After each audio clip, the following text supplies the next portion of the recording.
j'ai entendu une Oui, voix c'est de moi. femme. C'est Ah, l'oiseau. ça marche, voilà. Bah oui, ça marche. Bonjour. Bonjour. Donc, je sais pas. J'attends.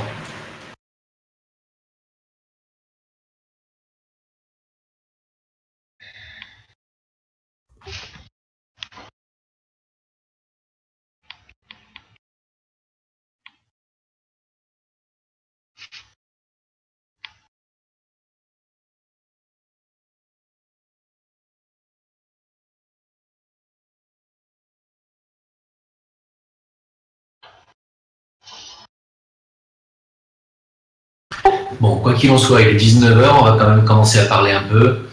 Donc, on va finir avec cette histoire de censure, parce que je suis en train, actuellement, alors je vous parle de mettre en ligne sur YouTube ma dernière vidéo sur la censure, sur les 130 000 pouces baissés que j'ai reçus sur toute la chaîne YouTube. Alors, c'est pas que ça me touche émotionnellement, hein, le fait d'avoir reçu 130 000 pouces baissés. Il faut bien comprendre que moi, je m'en moque un petit peu de la vie des uns et des autres sur mon travail. Hein. Évidemment, j'apprécie votre soutien, mais quand quelqu'un n'adhère pas à mes propos, ça ne me met pas dans un état dépressif. Il faut bien comprendre que je suis bien détaché de tout ça. Mais ça met quand même en lumière un état d'esprit particulier qui est de vouloir nuire, d'abord d'une part, à mon discours et certainement à ceux qui tiennent le même type de discours sur le net. Donc c'est qu'il y a une volonté. Et on a laissé faire ces gens-là. Donc YouTube a une responsabilité. Alors est-ce que c'est YouTube qui a décidé de faire ça, ou est-ce que ce sont des gens payés par YouTube, ou est-ce que la question est entière? Tout ce qu'on sait, c'est qu'aujourd'hui, à l'heure où je vous parle, Facebook paye des journalistes du Monde, du journal Le Monde et du journal Libération pour traquer les fake news et les contenus haineux sur le net. Voilà. Donc c'est Facebook qui paye des journalistes. Il faut le savoir. Hein, ça c'est un article qui est sorti sur Égalité et Réconciliation et qui est tout à fait vérifiable. Voilà. Alors, est-ce que je peux me permettre de vous répondre? Tout d'abord, je vous souhaite une bonne soirée. En premier lieu, en ce qui nous concerne, non, on est payé par personne. C'est juste en fait qu'il y a une espèce maintenant, beaucoup de citoyens commencent à se rendre compte du problème et qu'il faut agir directement. Et vu qu'il est très difficile d'obtenir, de remettre en question ce genre de paradigme, puisque ça fait depuis des années que le conspirationnisme sévit sur YouTube. On attaque aussi beaucoup de platistes, par exemple. Je donne juste un exemple de cibles qu'on peut attaquer. Eh bien, en raison de tout ça, eh bien, on s'est dit, on va tout simplement non pas censurer, on ne censure que les vidéos qui sont soit contre le vaccin, soit haineuses. Mais en soi, on ne signale aucune autre vidéo, on se contente simplement de mettre des pouces rouges, de quoi baisser le référencement. Et en soi, il y a toute une dynamique citoyenne qui est en train de se fonder là-dessus. Et je suis très content que ça se passe. D'ailleurs, en parlant je dois admettre que vous êtes quelqu'un de beaucoup plus honnête que la personne que vous m'avez recommandée lors de notre dernière discussion. Je sais pas si vous connaissez un certain Jean Droc, il a passé 25 minutes à m'insulter dans sa dernière vidéo. Et non, mais je vous promets, si vous voulez, je vous suggère de la regarder, jetez quelques coups d'œil. Alors, pardon. Oui, mais ça c'est de bonne guerre, hein, mon coco, hein, excuse-moi, mais quand on passe son temps à vouloir tailler en morceaux le travail des autres, c'est normal. Hein, je veux dire, quand tu dis on ne fait que mettre des pouces rouges, mais on ne censure pas ou on ne supprime pas les vidéos, c'est qui on? Tu peux me dire? Ah, mais vous croyez que je vais vous en dire plus? C'est quelque chose de intéressant. Nous, on travaille à visage découvert, donc pourquoi vous vous cachez? Ah, mais nous aussi, on travaille à visage découvert. Moi, je suis un peu une sorte du représentant en termes de discussion. C'est moi qui représente. Pardon? Non, je suis un petit peu c'est moi qui représente un peu la parole de toutes ces personnes-là qui s'occupent de ces actions qui sont en train d'être menées. En soi, on est de plus en plus nombreux quotidiennement. De plus en plus de personnes décident de nous rejoindre. Néanmoins, nous ne vous donnerons pas plus d'informations à ce sujet pour la simple bonne raison qu'on n'a pas envie d'être infiltré par des conspirationnistes. On est extrêmement... Non, nous, c'est pas notre boulot, nous, parce que vous nous appelez conspirationnistes. Moi, je ne me considère pas comme quelqu'un qui conspire. Mais admettons, allez, on va dire que je suis conspirationniste. Moi, mon but n'est absolument pas d'aller infiltrer qui que ce soit. Moi, mon but, c'est de dire les choses telles que je les vois. Donc, vous voulez nous déclarer la guerre, faites-le. Mais je vous assure que vous ne pourrez pas museler la vérité, vous ne pourrez pas empêcher les gens de dire ce qu'ils veulent, et que si de toute façon vous nous empêchez de parler sur YouTube, on ira ailleurs. Donc vous ne pourrez pas empêcher les gens de parler. C'est de la dictature, ça. On vous encourage. Non, mais c'est de la dictature. C'est une dictature de la pensée. C'est-à-dire que vous empêchez les gens d'être cons. C'est ça en fait. Vous croyez que vous êtes la police de la connerie sur Internet et que donc vous allez faire taire les gens qui disent des conneries. C'est ça en clair votre non, on n'est pas là pour faire taire. Est-ce que vous croyez que vous avez le droit d'empêcher les gens d'être stupides? Non, vous n'avez pas le droit. De toute façon, on ne peut pas. Alors, attends. Donc, si vous considérez que ce qu'on dit, c'est des conneries, mais laissez-nous dire nos conneries. Et si c'est vraiment des conneries, pourquoi est-ce que ça trouve écho parmi la population? Bon, si c'est des conneries, ça va tomber, ça va se dégonfler. Bon, ce qui se passe, c'est qu'il se passe l'effet inverse, il se passe que les gens nous suivent de plus en plus. Et que quoi que vous fassiez, vous ne ferez pas le poids. Je te le dis. Donc, vous ne ferez pas le poids. Vous n'êtes pas des centaines ni des milliers, vous êtes quelques petites dizaines, et vous ne ferez pas le poids. Voilà. Donc, continuez comme ça. Vous vous trompez sur... Non, mais c'est dommage parce que moi j'ai aussi bien à toi qu'à tous les autres de ta bande, je vous ai tous invités à venir parler pour qu'on puisse éventuellement avoir des discussions intelligentes, intéressantes sur des sujets qui fâchent. Tu es le seul à être venu. Il n'y en a aucun qui est venu. Est-ce que tu trouves que c'est d'abord, Primo, une preuve de courage, de jouer une preuve d'intelligence? Il n'y a rien derrière votre discours. C'est de la censure à 200%. Et la censure, c'est pour moi, c'est le côté obscur. Donc on ne sera jamais d'accord. Jamais. Alors, excusez-moi, si je peux me permettre de répondre à certains de vos arguments, vous estimez qu'on essaie d'empêcher les gens d'être stupides.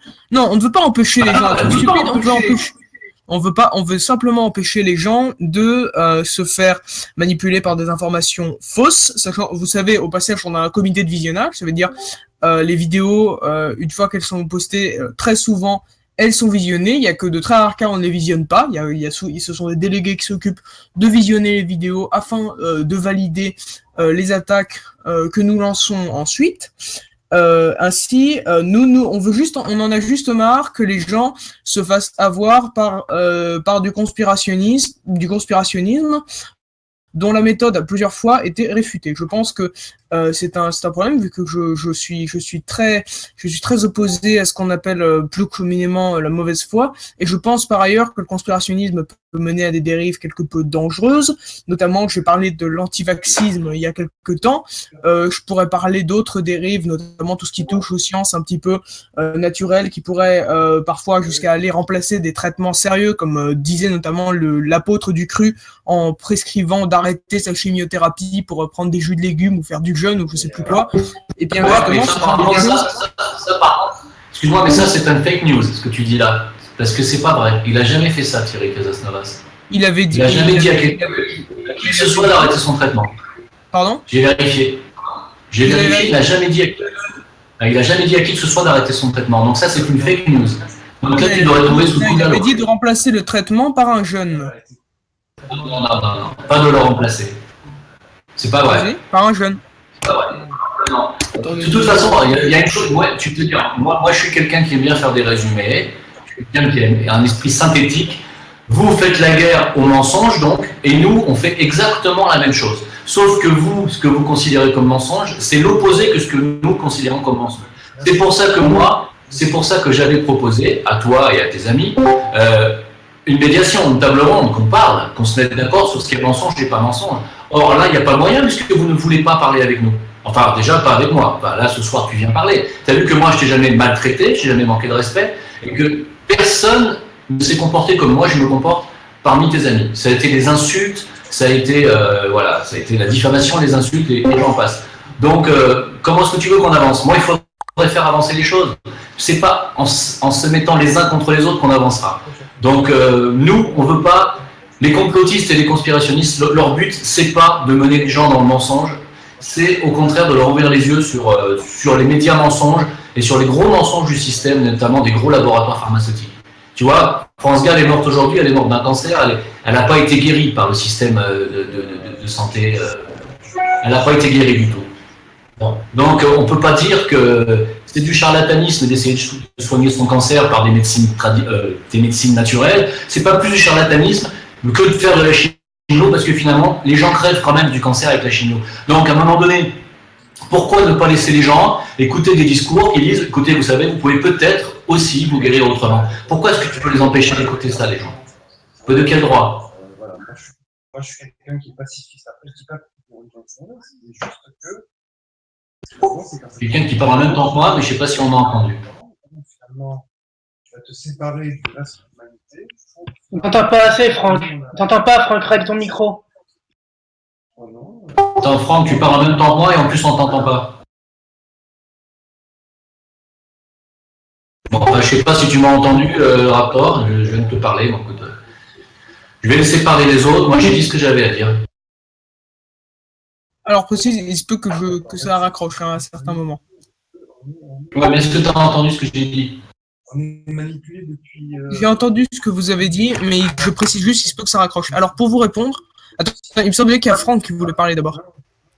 C'est de la manipulation, c'est pour occuper le peuple, par un franc, par un franc, mais je veux dire, c'est tout est Non, mais on n'entend pas. On n'entend rien, Franck, quand tu parles. Parce que je supporte pas en France, dans la France, j'aime la France, On n'entend toujours rien. je parle pas chez le français. Tu règles ton micro, je pense. C'est déjà vachement individualiste. Le français n'est pas du tout son idéal, il est très perso, il est très égoïste. D'ailleurs, on le voit puisqu'on laisse en Occident, on laisse les parents crever, entre guillemets, dans les enfants de pas. Bien sûr. Tout à fait. Franck, essaye de faire quelque chose avec ton micro parce que je te jure que là, moi je t'ai mis à fond, je peux pas faire mieux. Bonjour.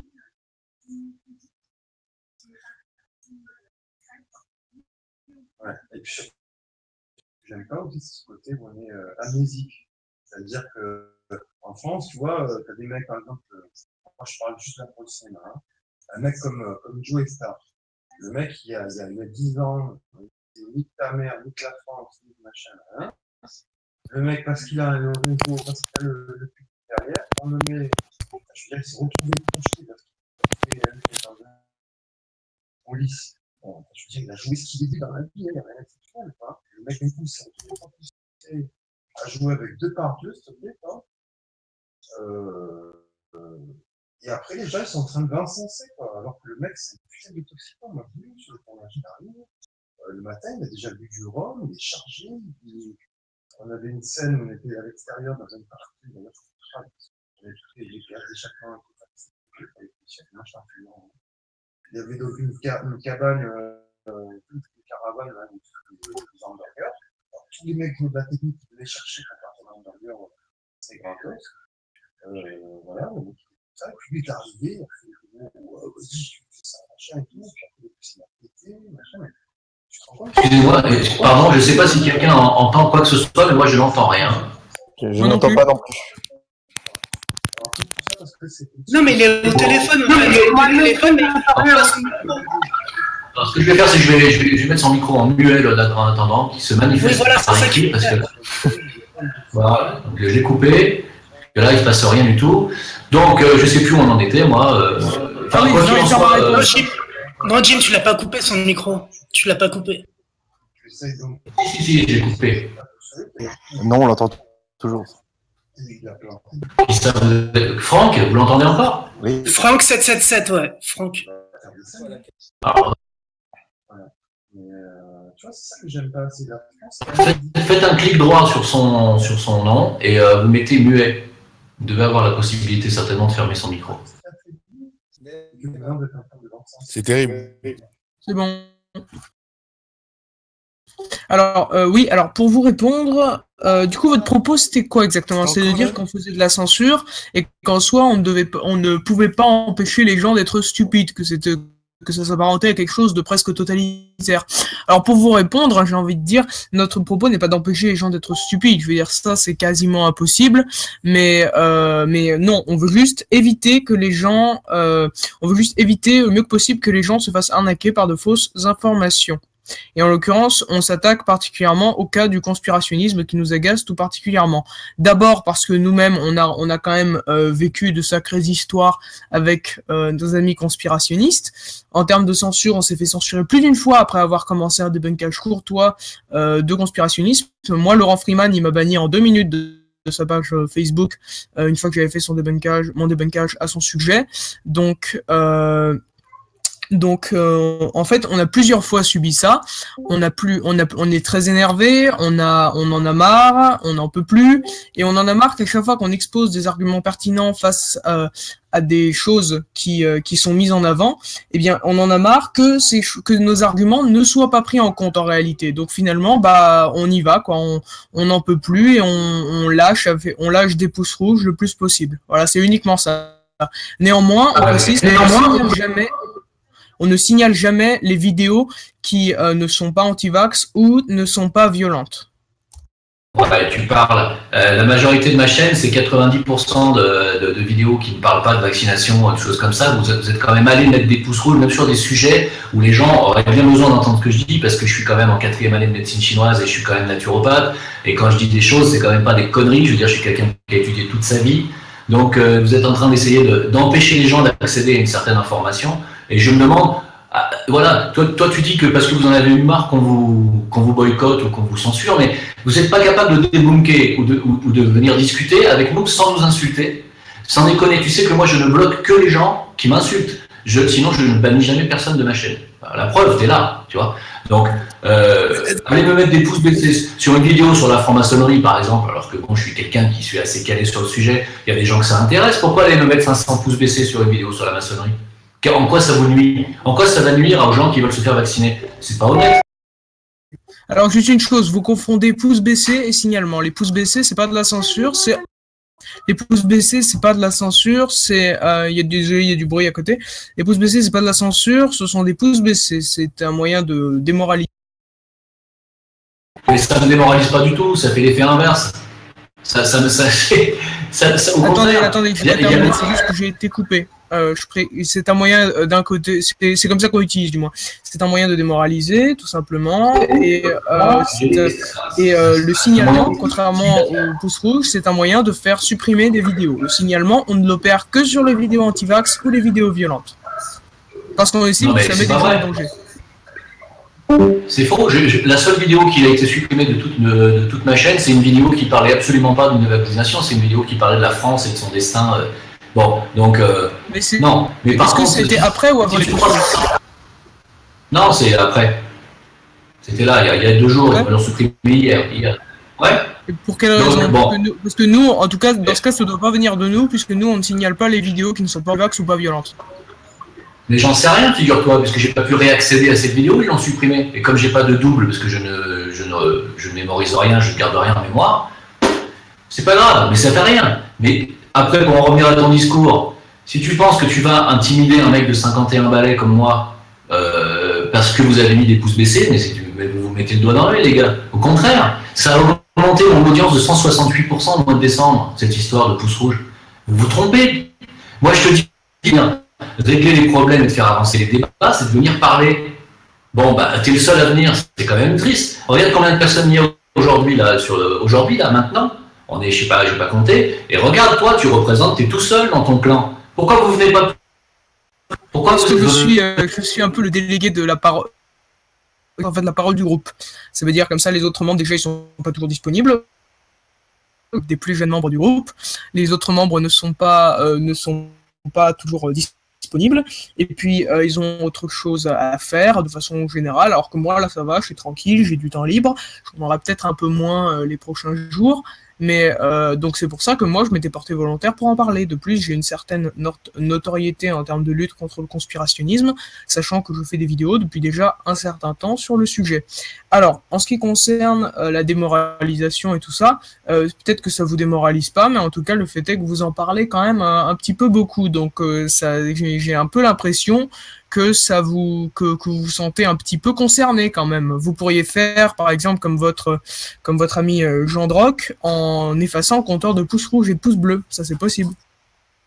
Non, je vais vous le laisser faire. Au contraire, il faut que les gens voient ce que vous faites. moi, je vous mets à la lumière, tu vois, ça vous dérange, je sais que ça vous aimait pas. Mais je vais certainement pas faire comme si de rien n'était. Non, non, c'est pas que ça me touche, c'est que ça tombe pile comme par hasard, votre histoire de pouce rouge, dans une phase où, dans le gouvernement français, on va voter une loi contre les fake news dans un pays démocratique, tu vois. Donc, c'est-à-dire, on va vers un gouvernement totalitaire, et vous êtes exactement dans cet état d'esprit. Ce que vous faites, c'est de la censure, une tentative du moins de muselage. Donc, moi, c'est ça qui m'interpelle. C'est pas votre petit jeu à mettre des pouces rouges. Sincèrement, si tu crois que j'en ai quelque chose à faire, ça me baisse mon référencement. Je veux dire, je suis déjà relativement connu. Hier, suite à mon live de hier, il y a 80 personnes qui m'ont demandé en ami sur VK. Les gens vont suivre, hein, ils vont aller sur VK, il n'y a pas de censure. On va aller sur YouTube, il n'y a pas de censure, j'en fous. Ce que vous faites n'a strictement aucun intérêt, aucune importance. Ce qui compte, bien, si par contre, non, mais attends, on voit des résultats contraires. Non, ce qui serait intéressant et intelligent, puisque tu sens d'être un garçon intelligent, de la part de tes collègues, et ça serait de venir nous expliquer où est-ce qu'on est dans l'erreur. Ça serait intéressant, et on pourrait au moins faire avancer les débats, qu'il n'y a même pas à la télévision. Il faut quand même rester 1h30 la dernière fois pour vous l'expliquer. Je te souviens que tu es resté 1h30, on t'a expliqué à deux paires, on était tous les deux à t'expliquer des trucs, que tu es parti, tu as dit je vais aller vérifier tout ça, et on a eu une discussion, et je ne sais pas si tu allais vérifier ce qu'on t'a dit, mais on t'a pas dit des conneries, notamment sur la vaccination et les effets de la vaccination hépatite B, la sclérose en plaques, avec les condamnations qu'il y a eu. On sait très bien qu'il y a un lien de cause à effet, il y en a très bien, on le sait. Ah, tiens, vous êtes les seuls à le renier. Vous avez sûrement vu la vidéo qui a été réalisée par la confrérie du Pouce Rouge sur notre cher ami Jean Droc sur le sujet de la vaccination à la sclérose en plaques. J'ai beaucoup travaillé sur le dossier hépatite B, sclérose en plaques. C'était moi qui étais chargé de trouver les sources et j'en ai trouvé beaucoup, comme vous le voyez dans la vidéo, beaucoup d'études scientifiques qui disent le contraire de ce que vous dites. À ma connaissance, j'ai vu 2 études scientifiques qui déclarent qu'il y a un lien possible entre vaccination et sclérose en plaques. Il y a une étude qui est sortie en 2004 et il se trouve que c'est une étude qui est fallacieuse, et une autre étude qui est sortie, je sais plus exactement, il me semble que c'est en 2014, mais qui a été réalisée par une seule personne en réalité et qui n'a pas eu de revérification par la suite. Donc ça, c'est les 2 seules études que j'ai trouvées après mes recherches sur PubMed et ResearchGate, mais sinon j'ai rien trouvé d'autre. Donc tout porte à croire que pour le moment, le vaccin contre l'hépatite B n'inocule pas la sclérose en plaques. Les affaires judiciaires valent beaucoup moins en termes de validité que les études scientifiques, puisque les affaires judiciaires, déjà tout dépend du pays. Aux États-Unis, ils utilisent parfois des méthodes un peu loufoques pour faire des affaires judiciaires et tout à fait fallacieuses. Et même de façon générale, c'est pas quelque chose de correct. C'est pas une méthode correcte de se fonder uniquement sur les affaires judiciaires. Qui plus est, je montre dans la vidéo un article de Le Point qui détaille une affaire judiciaire qui déclarait qu'il n'y avait pas de lien entre vaccination et sclérose en plaques. Donc même si les affaires judiciaires étaient de votre côté, en plus de ne pas être une source fiable, eh bien il y en a certaines qui disent le contraire. Donc j'aimerais bien éventuellement une vérification. Oui. Là, tu m'excuseras, mais là, vous êtes totalement à côté de la plaque sur ce sujet. Voilà. Donc, écoute, tu sais, l'avenir révélera la vérité sur ce sujet. Je te souhaite pas d'avoir des enfants et de les faire vacciner et qui contractent suite à ça des maladies terribles. Je te le souhaite pas. Je le souhaite à aucun d'entre vous. Et franchement, tes études scientifiques, tu vois, elles sont pas plus valables ni plausibles que ce que tu dis. Je veux dire. Tu prends des études scientifiques qui sont faites par Big Pharma, pour nous, ça n'a aucune valeur. Voilà. Ça n'a aucune valeur. Donc, les seules études scientifiques qui ont valeur, c'est les études scientifiques indépendantes. Non, je vais laisser parler les autres. Oui, moi je voulais dire, de toute façon, ça c'est un dialogue de sourds, puisque les uns comme les autres, chacun restera toujours sur sa position. Donc maintenant, si ceux qui veulent se faire vacciner se font vacciner. Et puis on verra bien ce que l'avenir nous montrera. L'avenir nous dira qui a raison ou qui a tort. Et puis voilà. Alors, juste une chose, me permettrait de répondre quand même sur la validité des études scientifiques. Il y a une vidéo de mon ami Jordanix qui a été faite sur la vaccination et sur l'autisme et qui montre en fait toutes les études qui prouvent l'efficacité des vaccins. Il en a pris 10 au hasard. Et en fait, ce qui est marrant avec les études scientifiques, ce qui est drôle en fait, contrairement aux papiers qui ont été faits par des chercheurs de vérité, soi-disant, contrairement à ça, et bien chez les études scientifiques, il y a toutes les sources de financement. Et je vais vous montrer, je vais vous envoyer la vidéo, il met toutes les références, et on constate que, bizarrement, il n'y a qu'une seule, sur les 10 études lambda qu'il a prises, il n'y en a que une qui est à 3% par laboratoire pharmaceutique. Donc ça, c'est quelque chose d'assez intéressant quand même. Je vais vous envoyer la vidéo tout de suite. Donc, juste pour vous dire que Big Pharma, non, ça finance pas tout, quoi. C'est pas, toutes les études ne sont pas financées par Big Pharma. Et pour la coqueluche, quand t'es petit, c'est un peu ridicule de vacciner un enfant pour la coqueluche, quoi. Oh, si vous voulez, je peux vous montrer une vidéo d'un bébé qui a la coqueluche, je pense que ça peut vous faire changer d'avis. Ben, t'as les vidéos pour toutes les maladies, en fait. Ouais, mais je pense que voir un enfant boiter de la polio, ça peut peut-être faire changer d'avis sur la question vaccinale. Je veux dire, il y a quand même quand on se rend compte de la réalité du problème, quoi, bah, on se met à réfléchir soudain de façon un petit peu plus rationnelle. Moi, je suis d'accord sur certains, mais là, il y en a 11. Je vois pas le pourquoi du comment. Non, mais là, la question, c'est la question du pose. Allez-y. Oui, la question du libre arbitre. Comment on peut imposer 11 vaccins de façon obligatoire? Je peux vous expliquer si vous voulez. Oui, mais tout ce que vous voulez, mais moi je trouve ça chaud. On injecte un produit. Attends, je reviens juste aux bases. Moi, personnellement, ça me choque.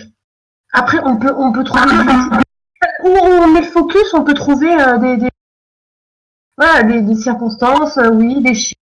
Vous voulez les chiffres, on en fait. C'est pas ça la question. La question, c'est d'imposer. Attends, à partir du moment où on impose une vaccination obligatoire de 11 vaccins à des nourrissons comme ça, non, je suis désolée, ça pose question. Après, je vous laisse, vous faites que vous voulez. Mais moi, ça pose un problème. 30 secondes, je viens de mettre à l'instant sur le mur général un lien vidéo que vous pouvez peut-être tous voir, qui s'appelle Témoignage d'un médecin victime des vaccins. Donc, je vous conseille à tous d'aller la regarder, même à toi, Raptor, va la regarder. Tu vas voir que c'est un médecin qui parle devant un conseil de médecins, et où il dit clairement que il a contracté une myofascite à macrophage, qui est une fibromyalgie. C'est des nouvelles maladies qui apparaissent depuis peu de temps, suite au vaccin contre l'hépatite B d'ailleurs aussi. Et quand il a contacté les labos pour savoir ce qu'il avait, les labos lui ont répondu, tu vas voir dans la vidéo, lui ont répondu oui, on sait que ça fait ça des fois, mais on ne sait pas quoi faire. Voilà, regardez la vidéo, vous allez voir, c'est des médecins qui parlent là, hein. Là c'est pas des conspirationnistes, hein. Donc bon, après derrière, que vous n'ayez pas les rapports scientifiques encore, parce qu'on ne vous les a pas donnés, ou parce qu'on ne sait pas encore trouver les raisons, les causes, la vérité elle est que, en vérité, il y a de plus en plus de cas comme ce monsieur, qui est malheureusement pour lui médecin et maintenant handicapé à vie, et ça c'est une réalité. Et Gigantoraptor, je voudrais juste te dire un truc, c'est que l'obligation vaccinale, c'est une loi qui vient de passer, qui est anticonstitutionnelle, elle est anti-France, elle est anti-liberté, tu comprends? C'est ça le problème. Tu ne peux pas cautionner une loi. J'aimerais répondre. Non, mais elle est anticonstitutionnelle. Un peu répondre à tout le monde là-dessus. Alors, en premier lieu, on va commencer par le début. Pourquoi les 11 vaccins obligatoires? Il faut savoir, la première chose à savoir, c'est que la plupart des gens les ont déjà fait, ces vaccins, puisque la plupart des vaccins en question étaient déjà recommandés ou alors obligatoires. C'est juste qu'en fait, on a rendu certains vaccins recommandés supplémentaires obligatoires. Je vais vous envoyer un article qui détaille tout ça, qui est assez précis d'ailleurs, et qui explique notamment le pourcentage de la population qui a fait les 11 vaccins, qui fait la plupart des vaccins, et on s'aperçoit qu'en fait, presque tout le monde les ont déjà fait. Donc, pour beaucoup de gens, ça va pas changer grand-chose, en fait. Donc, concrètement, ensuite, sur l'obligation vaccinale, je vais vous rappeler le concept de couverture vaccinale et vous rappeler éventuellement que dans l'histoire de l'humanité, on a connu des épidémies terribles, très très très difficiles, des maladies vraiment très violentes, notamment je vais prendre l'exemple de la poliomyélite, et que les vaccins ont très largement aidé à faire supprimer. Je vous mettrai toutes les références ici dans le chat, et c'est pour ça qu'on rend obligatoire la vaccination, puisque notamment le DTP, en fait, c'est parce qu'on est dans une campagne d'éradication pour 2020, selon l'Organisation mondiale de la santé. Alors, donc, en fait, quand on est dans une situation comme ça, attendez, ça va couper. Quand on est dans une situation comme ça, on est obligé de faire vacciner les gens. Non pas, oui, ça va contre leur libre arbitre, s'ils n'ont pas envie de se vacciner. Le fait est que s'ils ne se vaccinent pas, ils mettent des gens en danger, des gens qui ne peuvent pas se vacciner. L'efficacité de la vaccination ayant été prouvée plus d'une fois, on rend obligatoire la vaccination afin de protéger tous les gens, y compris les gens qui voudraient se vacciner mais qui ne peuvent pas. Et ça, c'est quelque chose de très important parce que quand on a connu les épidémies très dangereuses qui auraient pu supprimer une partie non négligeable, qui ont supprimé une partie non négligeable de la population et qui ont terrifié des générations, il faut, pour le respect de ces générations-là et pour notre sécurité, il faut se vacciner, c'est impératif. C'est quelque chose d'impératif, que ce soit pour nous ou pour la santé des autres. Donc, quand bien même, et d'ailleurs, je vois pas en quoi c'est anti-France, sachant que des obligations, il y en a toujours eu, et en l'occurrence, c'est pas comme si c'était une grosse obligation non plus. On vous propose de vous immuniser contre des maladies. Oh mon Dieu, c'est terrible. Et en l'occurrence, je vois pas en quoi c'est une grosse obligation non plus, et en quoi c'est contraire à la Constitution française. Si vous voulez, je peux vous dire une liste de choses qui ont été... Par exemple, on parle de nourrissons, hein. On parle de vaccination nourrissons. On voit que tu es en 30 ans, que même tes anticorps sont là. Quand ils sont petits, laisse l'être humain se développer, créer lui-même son anticorps, ses défenses immunitaires. Et c'est ça notre vaccin, c'est que l'homme, ou sinon serait déjà exterminé depuis des lustres. Hein. Oui, c'est vrai, il faut les laisser créer ses anticorps, les laisser choper la polio, les laisser choper le tétanos, choper toutes les maladies terribles qui ont sévi pendant des siècles. Mais le médecin, il est à côté. Le médecin, tu donnes un coup de fil, et ben voilà, et bon, il te donne un... Est-ce que vous savez, juste une chose, est-ce que vous savez comment on soigne du tétanos ? On fait ce qu'on appelle une sérothérapie. Il y a que ça diminue la mortalité d'environ 1/3. Le traitement est très très agressif. Le tétanos est une maladie très difficile à vivre. Je peux aussi vous donner les symptômes de la poliomyélite si vous voulez faire subir ça à un nourrisson pour lui faire développer son immunité naturelle. Il risque d'en garder des séquelles à vie physique, voire de ne jamais en revenir, surtout s'il s'agit d'un nourrisson. Et en l'occurrence, il y a aussi un article très pertinent qui a été fait qui explique qu'en réalité, le taux d'aluminium vaccinal qu'on donne aux nourrissons est tout à fait minime par rapport à ce qu'ils peuvent endurer concrètement, et qu'en soi c'est une intox. Après, sur l'aluminium, je dois admettre que je pense qu'il faut qu'il y ait plus de recherche et il faut des explications. Je compte me renseigner sur le sujet, en parler à des vrais médecins pour leur demander pourquoi on est passé du phosphate de calcium à l'aluminium. Ça m'intéresse. Ah, pour te le dire. Tu penses efficace, mais j'en sais rien. Mais quand tu parles de tous ces éléments, déjà, quand tu parles d'un minimum ou plus bas d'une moyenne ou que sais-je, mais ça c'est une moyenne générale, mais l'être humain n'a pas, chacun il est sensible différemment, donc une dose moyenne qu'ils ont eux-mêmes estimée, donc les gens, c'est des médecins, c'est des scientifiques qui estiment quelque chose pour une population, en sachant que chacun est tous différent, et donc l'un va être plus sensible à la chose et peut tomber plus vite malade. Est-ce qu'on prend conscience de tout ça? C'est des trucs comme ça, et en même temps je pense qu'aujourd'hui l'être humain meurt plus d'accidents de voiture, des trucs comme ça, que de ce que tu as dit, tu vois, d'épidémie. Je sais pas. Quoi qu'il en soit, excuse-moi, la dernière fois, Raptor, on a discuté pas mal de temps, on t'a quand même bien expliqué que nous, on n'était pas... Moi, je ne suis pas anti-vaccination à 2000%, je te l'ai dit l'autre fois. Et moi non plus. On remet... Nous, oui. Tout ce que tu peux nous expliquer sur la vaccination, je ne sais pas s'il est là, je ne sais pas s'il nous entend. J'ai l'impression que ça a coupé chez lui aussi. Effectivement, c'est un dialogue de sourds, parce que j'ai beau lui expliquer 150 fois qu'on n'est pas contre la vaccination, mais que le principe de précaution sur les doses d'aluminium qu'on met maintenant dans les vaccins qui créent des maladies, c'est une évidence. Alors, la vidéo que je viens de poster là, sur le mur, alors, écoutez ce pauvre docteur, écoutez-le. C'est un docteur qui le dit. Donc, je veux dire, l'évidence, elle y est, c'est quand même très simple. Mais là, il y a un dialogue de sourds qui s'opère parce que des gens comme Raptor ne font que se référer aux études scientifiques, dites scientifiques, payées par les labos, les gros labos. Donc ça marche pas. Alors, ils sont pas de bonne foi. Je vais vous démontrer pourquoi c'est faux. Je vous ai donné une vidéo qui donne. Ça marche pas. La dernière fois, La dernière fois, je t'ai envoyé un lien fait par un docteur où il montre un tableau où le taux d'aluminium pour un enfant de 18 mois est de 200 fois supérieur à ce qu'il peut supporter au niveau de son volume plasmique. Je te l'ai envoyé. Vous m'avez envoyé Donc, un document qui a été fait par un docteur qui expliquait qu'il était contre l'aluminium vaccinal et qui militait contre l'aluminium vaccinal pour tout un tas de raisons. Mais C'est non, ça, non? Non, j'ai envoyé un document avec un tableau où il explique, il y a un tableau comparatif selon les âges et le volume plasmique qu'on a dans le sang, bien entendu, et ce qui nous permet de supporter plus ou moins les doses d'aluminium. Et en ce qui concerne un enfant de 18 mois, c'est 200 fois trop. Donc, il faut arrêter de dire qu'il n'y a pas de problème, c'est gigantesque comme problème. Tu te rends compte ce que c'est? Est-ce que tu te rends compte? Les nouvelles maladies comme la myofasciite ou la fibromyalgie, ça n'existait pas il y a 30 ans. Hein. C'est sûr. Elles se sont révélées suite à la vaccination hépatite B. Bah ouais, mais bon, il faut le dire. Pour la myofasciite à macrophage, il me semble que c'est Gherardi, ça. J'ai lu un petit peu son étude.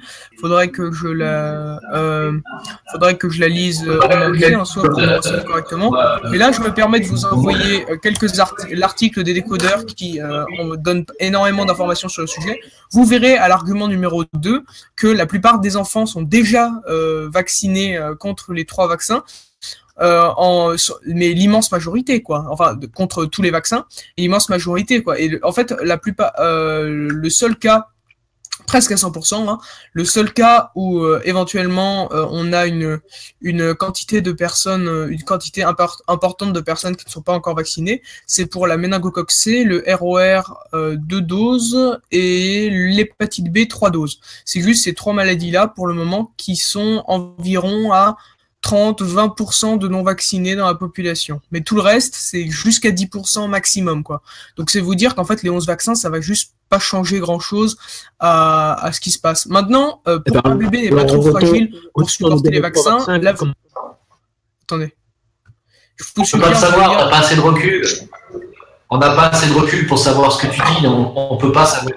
Nous, ce qu'on veut, c'est le principe de précaution. Un petit œil à l'article, il est assez bien référencé et vous donnera des informations qui, je pense, sont... Oui, bah, excusez, juste une chose, hein, parce que Gaetano, il me propose d'utiliser Le Monde, mais quand on vend des sites comme Égalité et Réconciliation, qui sont quand même des sites de désinformation notoires, qui ont quand même été fondés par un antisémite, lui aussi notoire. Ah non, alors là, je suis pas d'accord. Oh là là, c'est scandaleux de dire ça. C'est aussi un site de réinformation, c'est pas un site. Je peux répondre 2 secondes à Gigantoraptor. Bonjour tout le monde, salut Jim. Bah écoute, je veux dire, bon, ça fait, si tu suis le truc, ça fait quand même 10 ans que Sorel a lancé son truc. Tu reprends en fait l'histoire des 10 ans, des histoires qu'il a dénoncées. Bon, il y a quand même pas mal de choses qui se sont avérées exactes avec le recul. Donc tu peux pas taxer ça de site de désinformation. Ça c'est justement c'est le Décodex qui nous dit que c'est un site de désinformation. Enfin voilà, bon, voilà. Alors, Égalité et Réconciliation, je précise que dessus, il y avait la fake news de l'Australien au poteau, que j'avais vu, qui était de bruit, notamment grâce à Hygiène Mentale. J'avais retrouvé ça, j'en avais aussi retrouvé pas mal d'autres. Il y a pas mal de références. Pour le coup, le Décodex, je suis loin des aimer, parce qu'en fait, j'aime pas beaucoup le concept de base, mais pour le coup, dans leurs références sur EER, ils ont mis pas mal de trucs intéressants. Quant au fondateur de ER, je suis désolé, mais c'est quelqu'un franchement borderline. Alain Soral, c'est un viriliste qui se déclare ouvertement macho, qui a plusieurs fois tenu des propos antisémites et assez proche du négationnisme. C'est antisioniste. Quoi? Antisioniste plutôt. Non. Faut pas confondre antisémite et antisioniste. Ça n'a rien à voir. C'est 2 choses différentes, tu vois, ça c'est... non, c'est complètement idiot. Alors, les deux, donc voilà quoi. Antisionisme, c'est la critique d'un programme politique. T'as le droit de critiquer un pays sans te faire taxer il critique pas la religion juive. Il ne critique pas les juifs, mais il critique des juifs. Ouais. J'ai 2 choses à répondre à ça. La première, c'est que en soi, l'antisionisme, ça consiste à remettre en question le sionisme qui propose la fondation d'un État pour les Juifs. Le fait est qu'il faut faire une distinction entre la politique menée par l'État israélien, qui est une politique néo-sioniste, qui est un courant du sionisme, et le principe même du sionisme. Et Soral ne fait que très peu cette distinction et emploie très souvent le terme sioniste. En fait, l'antisionisme, c'est un peu un moyen de dire que je suis antisioniste. C'est absurde. On peut pas être contre la fondation de l'État d'Israël. Aujourd'hui, maintenant, on est obligé de faire avec. Du coup, comment est-ce qu'on fait avec? C'est là que la position du post-sionisme intervient, c'est-à-dire la mienne, à savoir le fait qu'il faut reconnaître un État palestinien pour calmer les tensions, et il faut arrêter avec cette politique de colonisation agressive que mène l'État d'Israël. C'est tout. Sauf que, évidemment, ça, vous le savez, Soral va pas le mettre en On est d'accord, mais ce que Soral aussi, c'est la vision millénariste de certains sionistes aussi. Tu vois, donc il y a... Enfin, c'est très compliqué comme sujet, ça fait 10 ans que je suis dessus, faut bosser dessus. Je vous arrête 30 secondes. On peut parler, si vous voulez, dans un prochain live, axé uniquement à la discussion là-dessus, parce que c'est un sujet qui est intéressant. On va pas parler de Soral ni du sionisme aujourd'hui, parce qu'en fait, les gens sont là, parce que je leur ai demandé de venir pour qu'on propose des solutions pour un monde meilleur. Voilà. Donc, Raptor, je te remercie d'avoir participé, je te remercie d'avoir parlé. Merci à toi d'être venu. Je me répète, on n'est pas anti-vaccin, en tout cas moi je ne suis pas anti-vaccin, mais je dis que nous partons dans une dérive beaucoup trop dangereuse et malheureusement, je crois que l'avenir me donnera raison, à moi ainsi que aux autres alerteurs, et je pense que le travail que vous faites, à vouloir nous descendre systématiquement, est un travail qui n'est pas dans le sens de la lumière en ce qui me concerne. Voilà. Après, si vous avez envie de continuer comme ça, au lieu de venir parler intelligemment, faites comme vous voulez. Vous êtes libre et nous, on ne va pas venir essayer de vous censurer. Vous avez la liberté de faire ce que vous voulez, de pas nous aimer ou de nous censurer. Nous, on ne fera pas ça. Nous, on continuera à parler et à dire ce qu'on a à dire et ce qui nous semble juste. Voilà. Donc toi, tu es dans un combat pour la justesse et ta vérité, et moi, je suis dans un combat pour exactement le même sujet, et on serait d'accord sur pas mal de choses, je pense, si tout le monde discutait intelligemment. Voilà. Je pense que je peux pas dire mieux. Encore une fois, le vaccin, la vaccination, ça reste à vérifier, efficace peut-être, mais il y a aussi des dangers depuis une vingtaine d'années, hein, et il faut le dire, les nouvelles maladies qui apparaissent, elles sont pas sorties comme ça du chapeau. Et puis il y a aussi les conflits d'intérêts entre les politiques, les gouvernements et les grands labos. Et en ce moment, il y a un remboursement de campagne électorale qui est évident. Et il faut arrêter un petit peu de dire qu'on est des conspirationnistes parce que on ne fait que dire qu'il y a effectivement des conflits d'intérêts entre les labos qui ont financé la campagne de Macron c'est évident. N'importe qui peut savoir ça. N'importe qui. J'ai balancé toutes les sources pendant des mois et des mois en disant que tel et tel labo et telle personne a financé Macron. Bon, on le sait, quoi. C'est évident que les mecs veulent se faire rembourser derrière. On n'est pas stupide, quand même. Il va falloir que j'y aille, donc je reviendrai peut-être une prochaine fois. Je vous remercie de m'avoir accueilli et je vous souhaite une excellente soirée. Ok, à bientôt. À bientôt. Donc, nous, on va parler de la raison de votre présence ici. Est-ce que vous avez des propositions, des choses, des solutions pour s'allier, pour créer des collectifs? Non, mais moi j'aurais juste une question et je voulais vous demander si est-ce que faire un monde sans argent, ça serait possible selon vous? Selon moi, non. Je vois pas comment on pourrait faire, mais qu'est-ce que vous en pensez? Si, bien sûr, il y a le sel, il y a les échanges. Avant, ça fonctionnait comme ça. Disons, je crois que ce serait possible, mais faut vraiment changer, dans un système différent, quoi. Mais c'est vrai que dans un système tel qu'on le connaît, ouais, non, ça c'est pas possible. Bah oui, mais on peut pas revenir c'est pas possible. Il nous faut quand même un système de monnaie, mais peut-être basé sur autre chose, je sais pas, mais je vois pas d'échange. Comment je peux échanger une veste contre un mouton, enfin si ça marchait comme ça et ça marche comme ça à la campagne. Hein. C'est par rapport aux compétences. Bon, sans entrer dans les détails, moi je suis dans une démarche, je cherche à intégrer ce qu'on appelle un écolieu, donc c'est-à-dire me retirer en gros à la campagne pour cultiver, ou permaculturel comme tu veux. Et je crois qu'en fait, enfin, moi je vois une solution en fait, c'est remettre au centre du truc la proximité.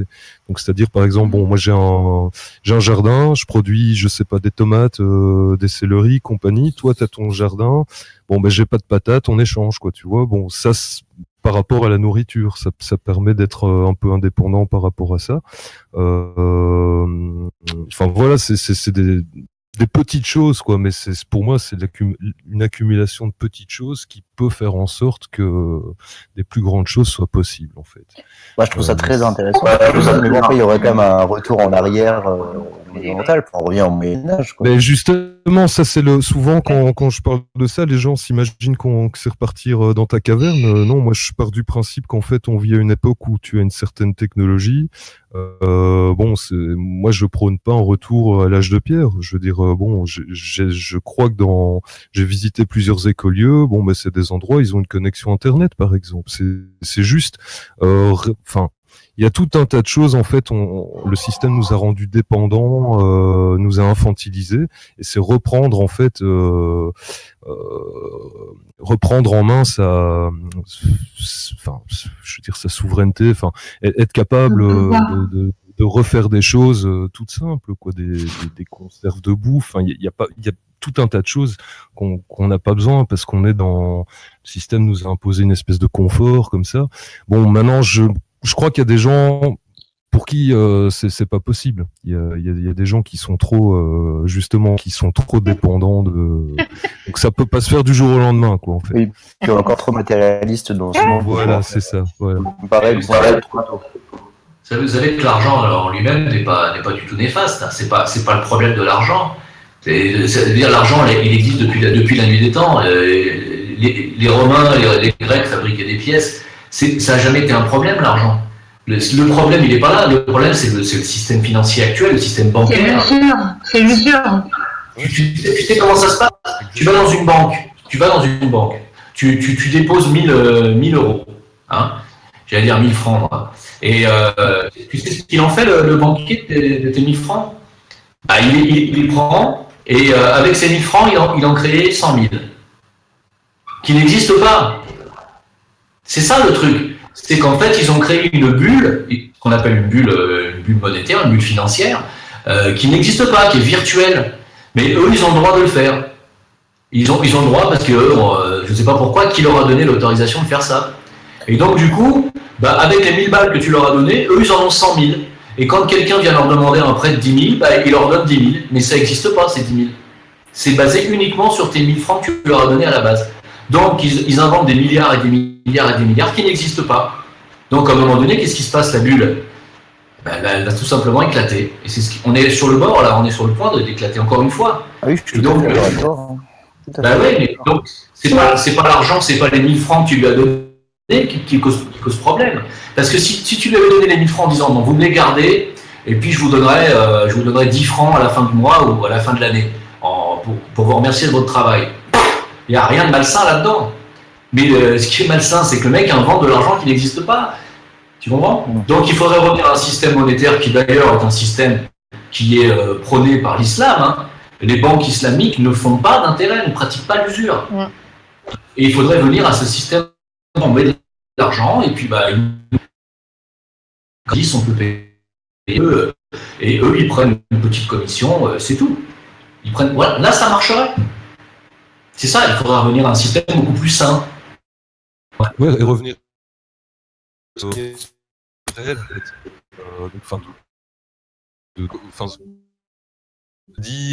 quoi. Donc c'est-à-dire on produit de l'argent pour du vrai travail et puis voilà, il n'y a pas d'intérêt, il n'y a pas d'usure et compagnie. Il faudrait qu'un crédit, si tu veux faire un crédit à quelqu'un, il faudrait le faire auprès de quelqu'un qui a vraiment la somme, ouais. mais qui ne l'invente pas. C'est ça qui est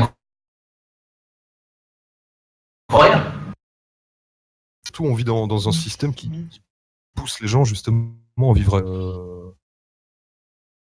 tout ça, donc c'est complètement, en fait, et c'est complètement ça, c'est qu'on pousse les gens à vivre à crédit, donc c'est-à-dire à vivre avec un argent qui n'existe pas, pour entretenir ce système de bulles virtuelles. C'est l'esclavage, quoi. Vous savez que tant qu'on est dans le virtuel, on est dans un monde qui n'est pas réel. Vous êtes d'accord? Eh oui. Ben oui. Si on est dans... Eh oui, donc en fait, c'est pas réel. on est dans un monde qui est virtuel, donc c'est un monde d'illusions. La banque, le système bancaire est un système illusoire. Sauf que l'endettement des gens, il est réel. Quand quelqu'un se fait piquer sa baraque parce qu'il n'a pas pu rembourser son crédit, bah, c'est réel. On lui prend un bien qui existe vraiment, un bien physique, alors qu'on lui a prêté du vent, on lui a prêté du virtuel. C'est quand même hallucinant. C'est du vol. C'est un vol organisé. C'est vraiment de l'escroquerie. Ça s'appelle comme ça. Ouais, du racket. Moi, j'ai quand même du mal à comprendre pourquoi est-ce qu'il n'y a pas plus d'économistes qui arrivent à comprendre ça et à dénoncer ça, se dire attention, on va Il y en a plein. On va aller dans. Plein d'économistes qui alertent depuis des années, plein. Et ils sont pas entendus, ça c'est sûr. Bah, ils sont tous censurés les uns derrière les autres. Ils bougent de site, ils bougent d'endroit, mais il y en a plein. Moi, je me rappelle sûr qu'il y en a plein. C'est vrai que ce que je voudrais dire, c'est qu'en fait, c'est un petit peu la réflexion que vous, je crois, Gaetano disait, c'est qu'il me semble qu'une hyper mondialisation crée, c'est-à-dire qu'on finalement on imagine plutôt un moyen de vie plus comme il disait réduit dans l'espace, c'est-à-dire avec les gens à côté, quoi. En tout cas, moi ce que je peux vous dire, c'est ce qui se passe à la campagne ici, c'est grâce à ça qu'on survit, c'est l'échange, hein. On échange. On échange des services et ça marche très très bien, quoi. On échange et on ne comptabilise pas. C'est pas parce que quelqu'un qui a réparé ma voiture a mis 2 heures que je vais faire un courrier sur informatique pendant 2 heures, quoi. Tu vois. Et ça se fait vraiment. C'est sûr qu'à Paris, c'est pas comme ça. Oui, non, mais moi, je suis pas à Paris du tout. À Paris, c'est l'enfer, hein. C'est vraiment l'enfer. Oui, non, mais voilà, moi, mon choix, ça a été de quitter Paris il y a bien longtemps, hein. Mais voilà, quoi. Si vous voulez, ça peut exister. Je dis pas que c'est formidable, hein.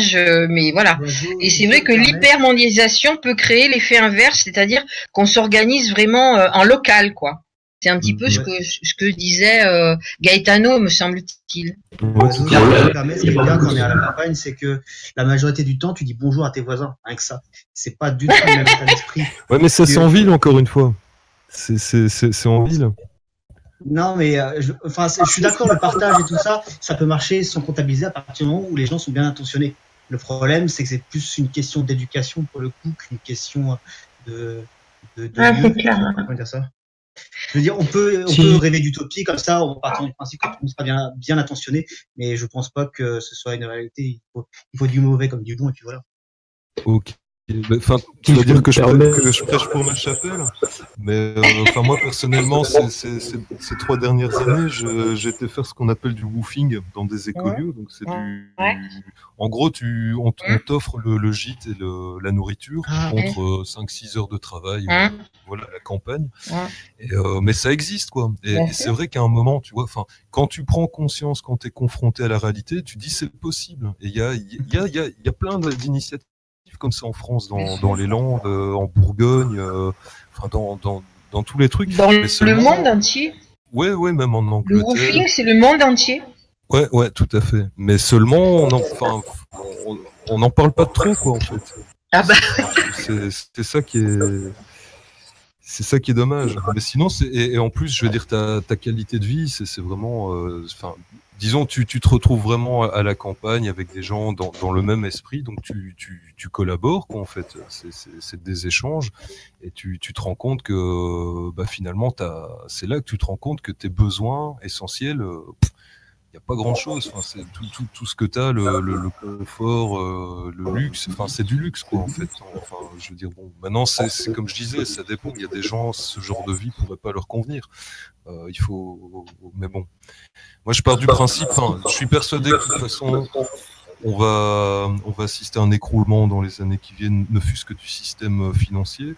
Donc, je me dis, bon, autant être préparé, être déjà dans la démarche. que quelqu'un en fait qui soudainement, enfin tu vois, ça lui tombe dessus, il sait pas quoi faire, il est paumé, il va se tirer une balle parce que pour lui il n'y a pas d'autre initiative quoi. Enfin bon, mais ça c'est chacun sa vision. Alors, c'est sûr qu'en ce qui concerne les gens qui vivent dans les grandes métropoles, ils ne pourraient pas se contenter uniquement de se rendre service. C'est évident qu'il y a un manque de solidarité dans ce pays, mais je ne vois pas comment il peut y avoir de la solidarité quand un peuple est autant divisé que le peuple français actuellement. Donc, je pense que la première des choses, moi, c'est de retrouver une unité nationale. Hein. Sans unité nationale, il n'y a pas de solidarité. Excuse-moi, mais sur quel facteur tu estimes cette division? C'est la montée du communautarisme, des communautarismes. Sur quoi tu te dis il y a une vraie division du peuple français, si on peut définir le peuple français? Sur quel facteur tu te bases pour dire ça? Ça fait des années que je le constate par rapport aux banlieues et par rapport au reste de la France déjà. Hein. C'est pas du tout le même peuple. Moi, j'habitais dans le 93, hein, j'ai habité 25 ans. Quand je suis parti habiter dans le sud de la France, je peux vous garantir que quand je parlais de la France aux gens du Var, aux Varois, ils m'ont dit mais de quel pays tu nous parles là, tu nous parles, on ne parle pas du même pays. J'ai dit si. Moi, je viens de la région parisienne. Ils m'ont dit non mais nous c'est pas comme ça, chez nous il n'y a pas de ça. Bon, tu comprends, il y a déjà une telle division, une telle différence de vie entre ceux qui habitent à la campagne et ceux qui habitent en ville, c'est déjà, ça n'a rien à voir. Et ensuite, quand tu vas en ville, par rapport aux gens qui habitent dans Paris même et ceux qui habitent dans la région parisienne autour, dans les banlieues, et notamment dans les quartiers chauds, il y a des divisions terribles. C'est affreux, ils se détestent. Ouais, mais c'est pas plus des divisions culturelles que des divisions... Si, mais la culture, ça fait partie de la communauté. Oui, mais c'est quoi le problème de cette division culturelle, du coup? Le problème, c'est qu'on a depuis 50 ans ou 40 ans, la population qu'on est allé coloniser. Donc les mecs, ils arrivent de génération en génération, ils ont la haine, et la haine absolue de tout ce qui représente la France et le français chrétien de base. Ils nous détestent. Ça, il faut le comprendre. Hein. Le danger, c'est en cas de crise économique, mènerait éventuellement à une guerre civile. Oui, putain. Tu fais quoi? C'est dimanche. On regarde un truc sur Internet. Oui. Qu'est-ce qu'il y a, Théo là? Maintenant, faut arrêter, Théo. Hein. Qu'est-ce qu'il y a encore pleurer là? Je mets...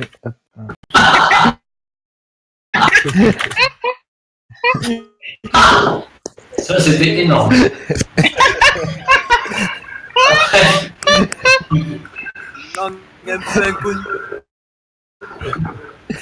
Regarde. Non, mais pour revenir à ce dont on parlait par rapport au communautarisme et tout, moi j'habite à Paris, dans le 20e, et je travaille là-bas, je connais bien.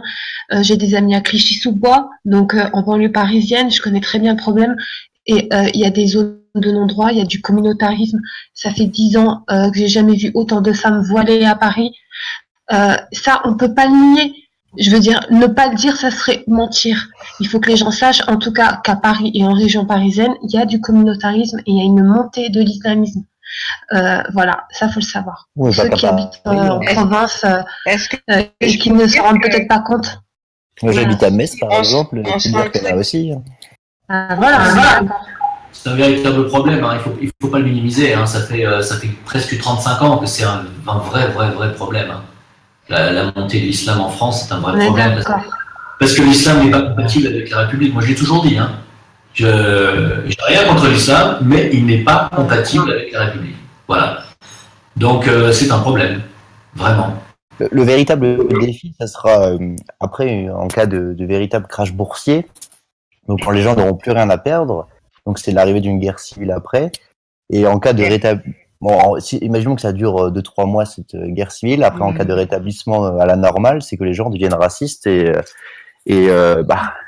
on a vu ce que ça donnait avec la République de Weimar. Le peu de communautarisme qu'il y avait à cette époque, c'était la communauté juive. Elles ont fini dans des camps de concentration. Hein.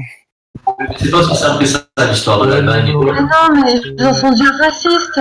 Ils en sont déjà racistes. Déjà, rentre dans une communauté musulmane. Déjà, toi, quand t'es pas musulman, quand t'es pas arabe, ou quand t'es pas ci, ou quand t'es pas ça. Mais du racisme, il y en a partout. Faut arrêter de se leurrer, quoi. On est tous réticents. Et là, ça fait que exacerber. Et justement, les communautarismes, les musulmans d'un côté, les Marocains d'un côté, les Tunisiens d'un côté, les Maliens d'un côté. Voilà, c'est que ça.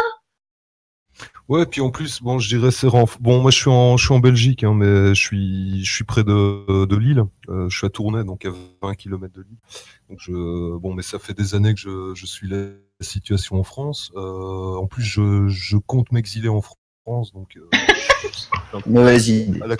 C'est une très mauvaise idée. Excuse-moi, mais il y a vraiment qu'un Belge pour avoir envie de s'exiler en France. Je suis un Belge, enfin je suis pas un vrai Belge moi, tu vois, je suis plus français que belge, donc voilà. Ce que je veux dire, c'est, mais je me suis posé la question effectivement, Jim. Bon, par contre, n'oublie pas d'avoir Dieudonné, hein. Il passe à Lille là bientôt. Ah ok. Ah oui, bah, enfin quand t'as la date, enfin tu. Je crois que c'est là, hein. C'est bientôt. Hein. Faut regarder sur Google, mais. Ah ouais, bah je regarde. Parce qu'il peut pas aller en Belgique, hein, jouer. Tu sais qu'il est passible d'un an de prison ferme en Belgique, hein, à Dieudonné. Il peut pas y aller. Ouais, non. Mais il passe, bah oui, c'est fin du mois. Mais d'après ce que j'ai entendu, enfin, il y a Martine Aubry qui est pas trop d'accord apparemment. Donc, je sais pas où elle a pas voulu. Ouais, c'est ça. Il a fallu qu'il trouve une autre salle. Elle a pas voulu lui louer le Zénith ou je sais pas quoi.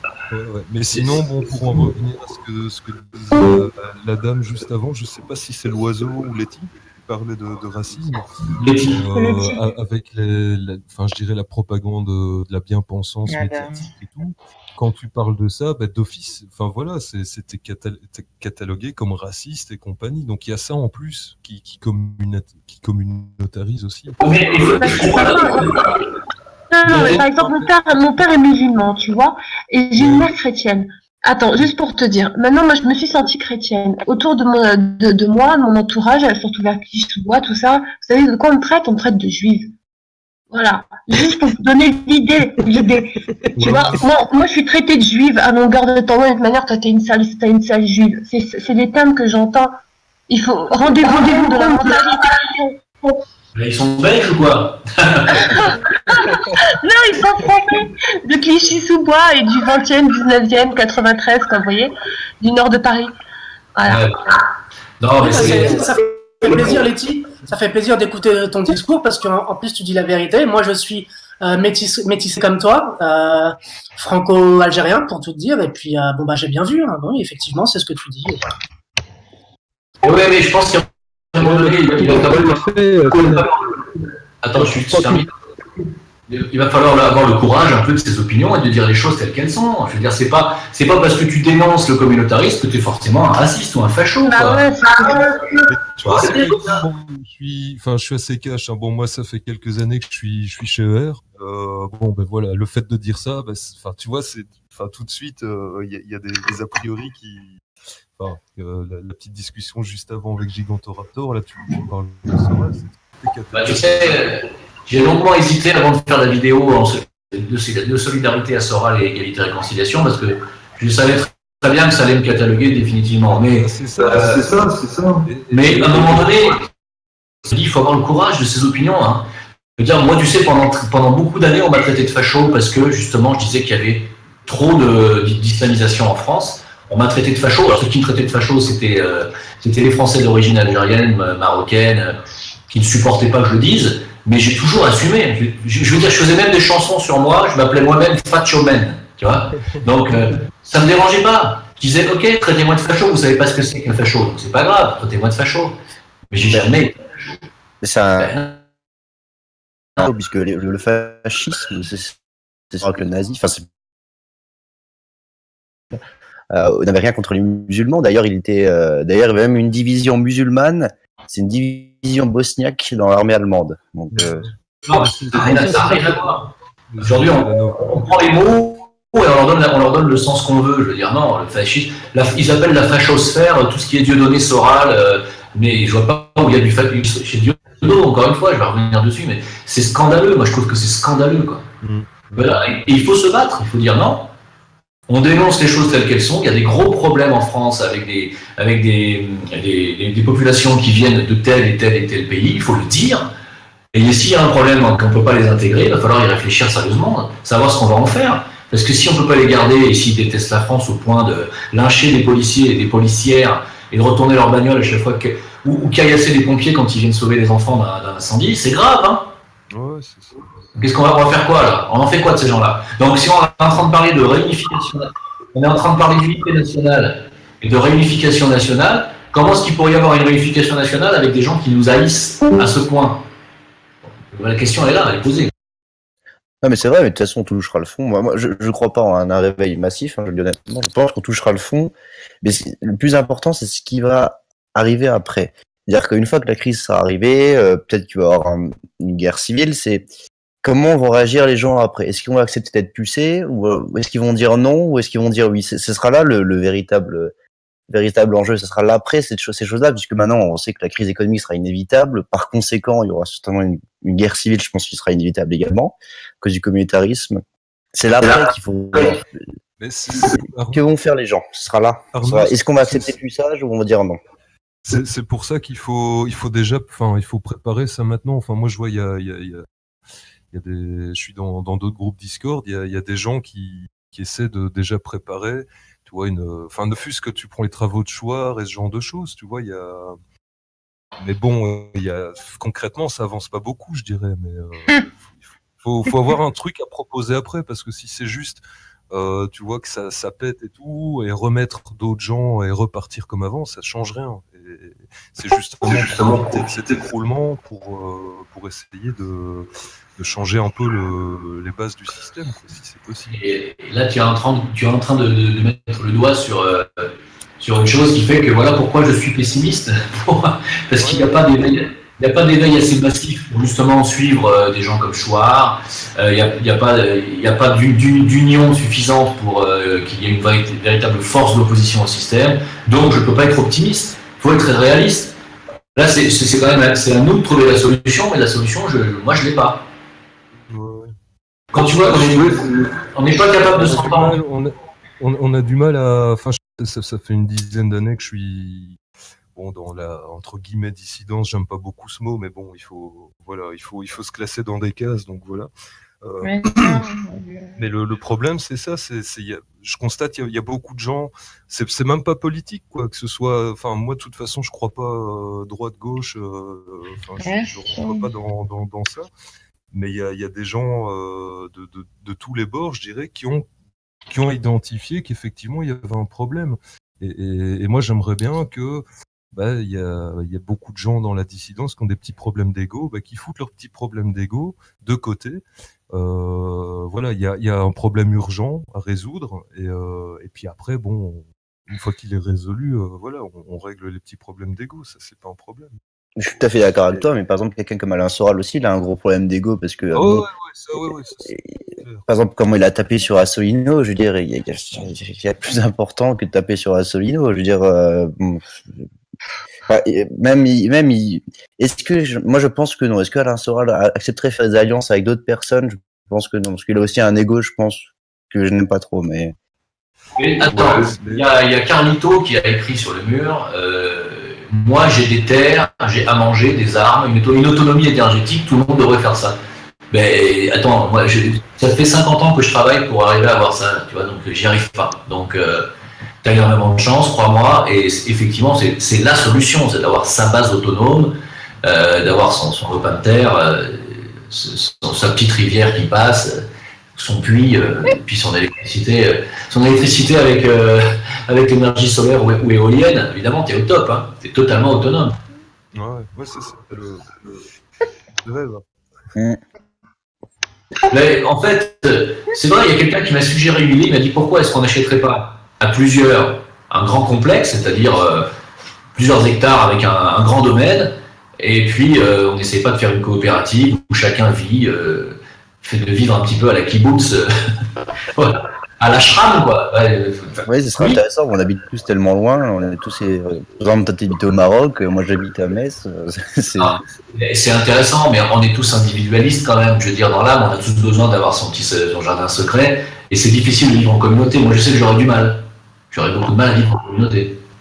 Mais souvent, enfin pour en revenir avec ce que je disais avant, souvent c'est aussi dans l'esprit des gens, donc il y a c'est repartir à l'âge de pierre. Et alors c'est ouais, communauté hippie, mais enfin non, moi dans ma vision c'est bon, il y a un projet commun, donc l'autonomie, collaborer là-dessus, mais après chacun sa petite maison, son petit chez soi. Bon après ça n'empêche pas de toute façon avec tout le monde, quoi. C'est un truc, c'est malheureux qu'on appelle le PFH, le putain de facteur humain. Mais c'est ça rejoint le truc, quoi. C'est se concentrer en fait sur ce qu'on a en commun, et puis après ben, on peut vivre un peu chacun de son côté, quoi.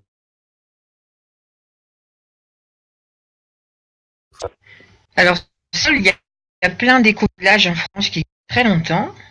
Il y a plein de groupements, le mot communauté, ben c'est un mot qu'on emploie parce qu'en fait on met en commun quelque chose, mais c'est pas forcément l'idée, voilà. Et ce qu'on crée maintenant, ben c'est pas ce qu'on a créé il y a 50 ans. Hein. Forcément, c'est maintenant avec nos idées de maintenant, notre vie de maintenant, notre expérience. Mais c'est vrai qu'il y a déjà plein de gens. Évidemment, on n'en parle pas, on en parle très peu, mais à côté de chez moi, il y en a, enfin à quelques kilomètres, il y a un éco-village qui fonctionne depuis une vingtaine d'années, puis ça bouge, les gens viennent, les gens s'en vont, enfin voilà quoi. Il y en a quelques-uns en France, puis il y a d'autres, donc ça s'appelle éco-village. Enfin, autrement, ce que je voulais vous dire aussi, c'est que sans vouloir vexer du tout une personne, c'est pas, il n'y a pas que Paris en France. Hein, les Français, c'est vraiment voilà. Donc Paris, apparemment, vous y vivez, je connais bien, hein, j'y ai vécu difficilement, mais c'est vrai que après, quand on prend un petit peu de recul et qu'on va un petit peu ailleurs. Ici, les échanges, moi, bien sûr que je pourrais pointer sur le communautarisme, dans le sens où je sais que cela évoque machin, il le dit, celui-là, il a telle religion, il le dit, mais après, quand comme disait Gaetano, comme les relations sont beaucoup plus souples, beaucoup plus distanciées, chacun vit dans ce en quel il croit, mais on échange. Je veux dire, moi, quand je fais une soupe, j'en amène à ma voisine, et on échange, et pourtant, on n'a pas forcément les mêmes idées, on n'a pas du tout le même âge, on n'a pas du tout le même vécu. Ça dure 5-10 minutes, un quart d'heure, enfin voilà, quoi. Donc, je veux pas faire un récit à l'eau de rose, hein, c'est pas ça du tout, hein. Ma vie, elle est pas facile, mais comme disait Gaetano aussi, il y a un moment, il faut qu'on fasse le choix sur nos besoins, de quoi vraiment on a besoin, quoi. Voilà. Je crois que c'est important. Alors, j'ai pas mal de copains qui en ce moment ont trouvé une solution pour régler le problème de la France, c'est de se tirer en Espagne. Tout le monde se tire. Portugal, tout le monde part au Portugal. Ouais, ben les deux, Espagne, Portugal, tout le monde s'en va. Bon, bah ça sera pas mieux. Ça sera mieux, ce que j'allais dire, ça sera pas mieux là-bas qu'ici. Non, Portugal.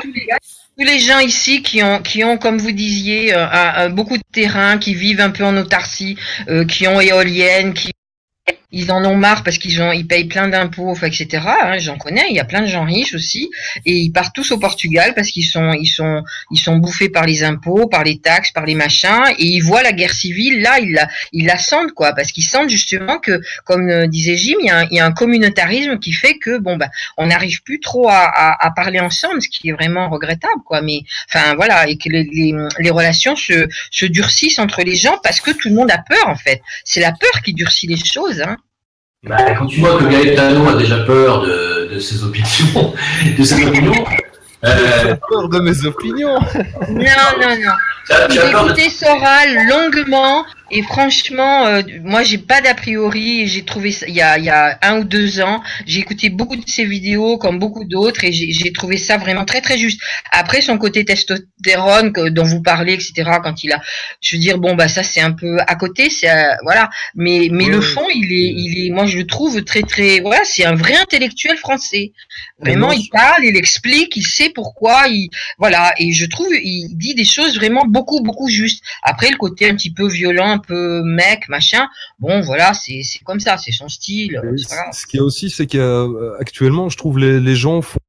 Quand tu discutes avec quelqu'un, il va faire très attention à la manière, plutôt, allez, on va dire à l'enrobage, comment il amène les choses qu'au contenu.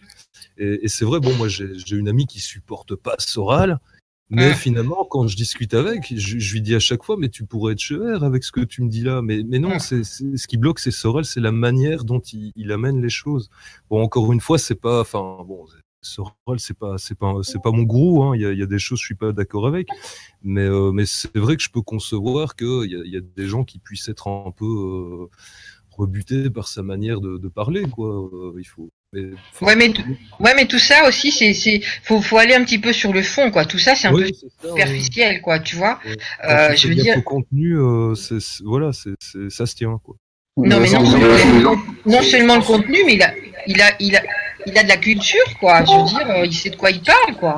Il y a aussi des gens qui vont juger sans même l'avoir jamais écouté, comme Dieudonné. Des gens qui disent Dieudonné c'est un antisémite, alors qu'ils n'ont jamais écouté un de ses sketchs. Donc, Merci. Moi, c'est pareil, Dieudonné, moi, maintenant, tu parles, tu dis gourou, il est hors de question de chercher, de trouver des gourous. Hein. Ouais, en ce qui concerne Soral, il n'y a pas photo. C'est le meilleur, pour moi, analyste de la situation actuelle depuis 30 ans. Hein. Bien sûr. Parce qu'avant, il était invité sur les plateaux télé. Tout le monde se l'arrachait. Oui, tout le monde se l'arrachait à une époque, Soral, hein, sur les plateaux télé. Et puis, il a été banni à partir du moment où il a pris la défense de Diodo en 2004 ou 2005. Donc, c'est parce que d'un coup, il a pris fait et cause pour quelqu'un qui a été lynché que lui-même a été dégagé de la télé ou traité d'antisémite. Ça n'a jamais été le cas avant. Hein. Donc, il y a une cabale contre lui qui est évidente. Mais après, c'est vrai que moi, je ne cautionne pas quand il met des coups de poing dans la gueule à Conversano devant tout le monde, devant la caméra. Je trouve ça lamentable. Mais si on fait abstraction de la forme, le fond de son discours est absolument visionnaire et totalement juste. Il n'y a rien à dire. Par contre, concernant la Corée du Nord, je ne suis pas d'accord avec lui. Mais bon, enfin... Il a été invité sur les plateaux quand il faisait partie du microcosme parisien. Hein, vous parliez de Paris, voilà quoi. Et puis donc c'était très un peu à la mode, enfin etc. Il était coercitif, et après tout d'un coup il s'est retiré. Il a eu un langage beaucoup plus construit. Et là tout d'un coup ça a dérangé tout le monde quoi. Il y a ça aussi quoi. Je veux dire, faut être clair. Hein. Ouais. Bon, ce qui a porté tort aussi, c'est quand il est. Enfin, moi en fait au départ c'est ça qui m'intriguait, je me dis tiens un mec qui est au départ communiste qui passe au Front National, enfin c'est bizarre quoi.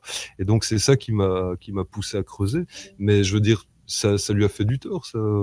D'où son truc, c'est un mec d'extrême droite, alors que finalement quand écoutes ce que tu dis, c'est pas l'extrême droite Soral, puisque même les milieux de droite, d'extrême droite entre guillemets, ils supportent pas Soral quoi. C'est d'où sa grande intelligence, c'est que justement, je trouve que c'est en ça qu'il est intéressant, c'est qu'il rentre pas dans les cases quoi. Il a été évidemment dans certaines mouvances comme on a pu être. Bon, vous avez peut-être pas l'âge, mais voilà. Et il construit son propre raisonnement et c'est ça qui est hyper intéressant, quoi. Bon, après le reste, les petits détails, les machins, voilà. Mais le fond, moi, je l'écoute bien et je trouve que c'est très très intéressant. Et il évolue. Et encore dernièrement, moi, j'ai réussi à le trouver ailleurs parce qu'il a été, on l'a banni. Je trouve que c'est très très très intéressant là sur ce qu'il dit sur 2018. Hein. Oui, c'est surtout un grand analyste. Oui. Un patriote fier d'être français et de sa culture et qui veut la préserver. Et c'est même pas une question aussi de fierté, il va vraiment dans l'analyse. Je trouve que c'est ça, quoi. Il analyse vraiment les choses. Moi, c'est ça qui m'impressionne. Chez lui, je trouve qu'il a une culture, il a une capacité à l'analyse qui est grande. Ça rejoint un peu ce que disait Jim, je sais plus si c'est sur ton avant-dernière ou dernière vidéo. Bon, tu disais, moi je suis né en 66, la liberté d'expression. Bon, moi, je suis né en 73, donc c'est pareil. Enfin, tu vois, t'as entièrement raison. Des gens comme Desproges, Coluche, les inconnus pourraient avoir des problèmes à l'heure actuelle. Il y avait un autre état d'esprit enfin, dans les années 70, 80. Un film comme Rabbi Jacob, on pourrait le faire, par exemple. Ouais, tout à fait. Tu m'étonnes. Moi, je suis né en 55. Dernièrement, je revoyais un sketch des inconnus, la parodie de Royal Canin, Royal Rabbin. Bon, tu fais ça à l'heure actuelle, je crois que t'as des emmerdes, quoi, tu vois. Pourtant, bon, il y a rien de, ça pousse pas la haine, il y a pas de. Enfin, bon, Non, voilà. c'est les nuls qu'on voit, je crois. C'est pas les inconnus. Et les nuls, c'est Alain Chabat, justement. Ah oui, c'était dans les nuls, ouais. Les nuls et Alain Chabat, bon, il a un peu le label, quoi. Je sais pas pour dire, mais c'est vrai. Quand c'est lui qui le dit, ça passe mieux. Bon. Ouais. C'est vrai. Alors quand on écoute le discours du petit je sais plus Bruni Einthoven là, je veux dire mais c'est moi quand j'avais 16 ans mais c'est vraiment creux ce qu'il raconte, il répète des choses, il emploie des mots mais c'est vraiment franchement il est programmé. Quoi. Il est programmé, c'est pas de sa faute, il est programmé, ça se voit. Non mais je dis pas que c'est de sa faute, je dis que c'est vraiment il monopolise pour rien quoi. Il y croit, quoi. À sa décharge, il est adolescent, donc il est passionné. Voilà. Il est passionné, il croit qu'il est dans une démarche de vérité. Or, il n'a pas encore le recul pour se dire, tiens, ce vieux con de Jim qui a 51 balais, il a peut-être des trucs à m'apprendre. Il a pas ce recul-là. Dans 25 ans, il n'y aura plus le même discours, le petit Einthoven. Après, j'ai pas envie de balancer des trucs parce que la dernière fois, il a commencé à me dire que la médecine chinoise c'était de la merde. Malheureusement pour lui, la médecine chinoise, sa mère personnelle et son beau-père sont traités en médecine chinoise par ma formatrice en médecine chinoise. Il est mal tombé quand même. Je peux pas lui mettre une plus grosse quenelle que celle-là. Hein, il a quand même dit qu'il allait vérifier. Hein. Non, il n'a plus parlé parce que je n'ai pas non plus envie d'attirer des ennuis à ma formatrice. Elle m'a dit d'arrêter, donc j'en parle plus. Non, parce que bon, faut faire attention quand même. Hein. Tu sais, c'est un milieu très dangereux. Hein. Voilà. Faut faire attention. Voilà. Donc bon, pour ça, je remue pas le couteau, j'en rajoute pas, je le laisse parler. Il a une syntaxe assez intéressante, assez agréable. Et puis, quand il aura un discours plus profond, c'est qu'il aura ouvert les yeux. Pour l'instant, il est dans sa démarche d'adolescent, il est passionné, il a le droit. Sauf qu'il est allé mettre 130 000 pouces baissés sur mes vidéos, mais ça, c'est pas grave. Alors, donc, pour finir avec ces histoires, de trouver une solution, les gens partent aussi au Maroc, hein. Ils partent pas qu'en Espagne et en Portugal, je les vois débarquer ici aussi. Sauf qu'ici, ils ont la possibilité d'acheter 2-3 hectares. 1 hectare même, 1 hectare c'est bien déjà, vous en faites des choses avec 1 hectare. Et ici, tu as la possibilité d'acheter 1 hectare avec une maison de 600 mètres carrés pour 300 000 euros, 200 000 euros. Donc bon. Ah ouais, à ce point-là. Bah ouais, évidemment c'est intéressant. Même moi, hein, selon les régions où tu vas, tu peux trouver moins cher. Donc c'est super intéressant, tu as du soleil toute l'année, tes graines, tu les plantes, ça pousse tout seul. Tu mets un peu d'eau. Ah, mais tu mets un peu d'eau, tu as un arbre, ça va vite. Hein. Ah ouais, c'est impressionnant. En 5 ans, tu peux avoir des arbres de 20 mètres, 15 mètres. Donc c'est impressionnant. Donc évidemment, tu peux pas lutter là. Hein. Moi, je dis qu'il faut partir dans les pays où la vie est tranquille, où il n'y a pas de censure et où tu peux faire ce que tu veux au niveau bouffe, au niveau fiscal. Voilà, moi marre de pas, je veux dire, je paye pas d'impôts plus que en France. Je payais en une année ce que j'ai payé ici en 10 ans. Voilà, il faut savoir. Donc, à un moment donné, il faut arrêter. Faut arrêter avec cette fiscalité française qui. On sait même pas où va notre argent. On donne 80 milliards par an à l'État avec nos impôts. Enfin, ça va renflouer les banques privées, quoi. Le social. Même pas, ça va renflouer ça paye les intérêts de la dette qui est en pouvoir, qui est une but. L'immigration en France, ça coûte 70 milliards par an, je crois. Ouais, c'est ça. Comme on disait au début. Comme on disait au début, l'argent est virtuel. L'argent est virtuel. L'argent est virtuel, mais l'argent qu'on vous paye sur les impôts sur le revenu, il n'est pas virtuel, lui. Non, mais d'accord. Eh ouais, ça s'appelle. D'accord, mais. Ben, c'est du vol. Vous savez que le projet, c'est d'enlever le liquide, hein? Ouais. Ouais. Mais c'est l'histoire de, enfin, enlever le liquide, puis après le puçage. La puce et compagnie. Non, mais le mieux, c'est quand, excuse-moi, le mieux, c'est quand les impôts seront saisis à la source. Là, les gens vont vraiment, là, ça y est, sur les fiches de paye, c'est à la source, déjà? Ça y est. Ah oui, ça va y être, là, normalement, c'est 2019. Oui, mais voilà, pas encore. Mais quand ce sera acté, là, les gens vont faire la gueule. Ils vont se rendre compte, ah merde, j'ai plus que 1 200 € sur mon compte, c'est bizarre. Et là, peut-être qu'il y aura quelque chose. Le jour où il y aura le prélèvement à la source. Dans le sud de la France, tous les gens qui sont installés à la retraite sont tous en train de partir et d'organiser leur départ. Letty, je sais pas si les gens vont, enfin peut-être en France, mais nous en Belgique c'est déjà comme ça, donc c'est-à-dire quand tu bosses. Les Belges ici, hein. Et les Belges ici. Et alors, vous avez perdu du pouvoir d'achat?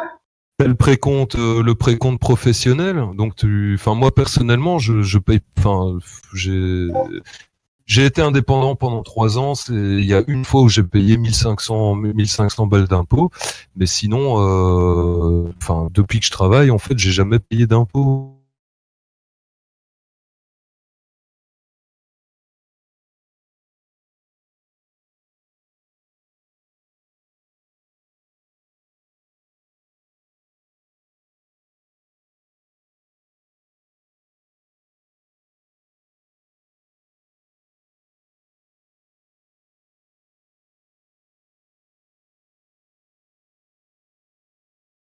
Pauvres et les très riches. Exactement, c'est ce qui va se passer parce qu'il y en a déjà qui ont du mal à joindre les deux bouts.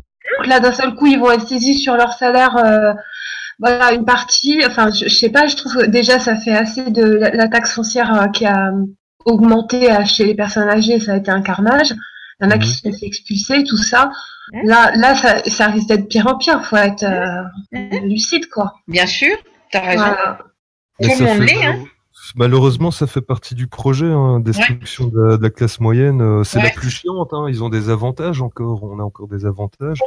Et je crois qu'ils veulent garder, je sais pas, 5 à 10% de la classe moyenne qui fera tampon entre les très très pauvres et les très très riches. Quoi. À partir de là, ouais, voilà. Encore une fois, on en revient au truc. Donc la vraie question est comment se sortir de cet esclavage, au-delà de changer de façon de vivre, de paradigme, ok, mais comment sortir de cet esclavage dans lequel on est et dans lequel on peut difficilement se soustraire. Enfin, je vois vraiment pas comment on peut sortir de ça. De cet esclavage, voilà. Pour moi, c'est un esclavage. Mais je me suis toujours demandé, est-ce qu'on l'a choisi, ça, avant de s'incarner, de vivre, par exemple, la crise économique ou des choses comme ça? Non, de vivre la crise économique, on n'a pas choisi on s'est pas incarné pour ça, mais on a choisi de s'incarner dans une période qui correspond à moi, pour moi, on va toucher le fond. Là, on va vivre un chaos. On s'est incarné pour le vivre. Donc, le vivre et essayer d'y apporter des solutions. Parce que c'est pas le tout d'en parler et de le dénoncer, il faut qu'on apporte des solutions. Et oui, alors évidemment, la première des choses pour pouvoir trouver des solutions, c'est déjà d'alerter les gens et qu'il y ait un maximum de gens qui soient d'accord et au courant de ce qui se passe. Quand je vois le degré d'abrutissement, même parmi mes proches, moi aussi, hein. Ça donne le tournis, ça fait peur. Hein. Et ouais, parce que là, tu te dis, la vache, quand je vois que mes propres parents ne me croient pas, tu vois, c'est quand même terrible. Donc, bon. Exactement la même situation que vous. Mais oui, mais c'est pas grave. Il faut pas s'arrêter à ça. Hein, ça fait rien. Hein. De dire voilà, j'arrive pas à persuader mes parents, mais j'arrive quand même à avoir un auditoire ailleurs. Donc, qu'est-ce qui est le plus important? Le plus important, c'est d'arriver à éveiller le maximum de gens. Tant pis, les parents, eux, ils se sont pas incarnés dans la même période que nous. Ils vont pas vivre ce que nous on va vivre. Moi, mes parents, il leur reste peut-être 5 ans, 6 ans, peut-être moins. Donc, bon, voilà, ils vont s'éteindre et puis eux-mêmes, ils me disent, notre France, elle est en train de partir, on la reconnaît plus, ça y est, c'est fini. Ils ont même plus envie de se battre ni d'aller voter, ils s'en foutent, ils sont écœurés. Voilà, ils savent pas pourquoi, ils cherchent pas à savoir pourquoi. Et quand ils m'écoutent, ils me disent, mon pauvre, tu dois être bien seul. Ben non. Et oui et non, on est seul peut-être parce qu'on n'est pas nombreux au quotidien, on n'est pas réunifiés, hein, mais grâce à Internet on l'est un petit peu ce soir, en tout cas ce soir on l'est, et on n'est pas encore nombreux à être. Et au quotidien, c'est vrai que si on vit dans une campagne un peu reculée, on peut se sentir très seul. Moi je vis dans un pays étranger, je peux vous garantir que des fois c'est la solitude, c'est le désert, c'est le cas de le dire, mais c'est pas grave parce que je sais qu'on est une communauté virtuelle mais réelle cette fois. C'est-à-dire qu'on est sur des réseaux virtuels, mais vous êtes des vrais gens, vous n'êtes pas des fausses personnes. Ça, tu sais pas. Merci. Voilà, donc non, je pense que c'est au contraire. Je trouve que le fait que ce soir on soit, je l'ai pas compté, mais peut-être presque une trentaine à parler, je trouve que c'est vachement positif. Ça prouve qu'il y a quelque chose qui se passe. C'est déjà bien. Après, la solution, il n'y en a pas, parce que c'est des solutions qu'il faudrait trouver. À la base, pour moi, la base, déjà, c'est l'éducation. Donc, quand je vois que déjà, on parlait tout à l'heure de l'immigration, de musulmans, d'islam, de France, quand vous voyez les personnes issues des mondes arabo-musulmans, ils n'éduquent pas du tout leurs enfants de la même façon que les cathos, ça n'a rien à voir. Ben ouais, déjà, ils ne les éduquent pas de la même façon. Déjà, au niveau bouffe, au niveau culture, gastronomique, on n'a pas la même. Tout ce qui est charcutaille, cochonaille, ils n'en veulent pas.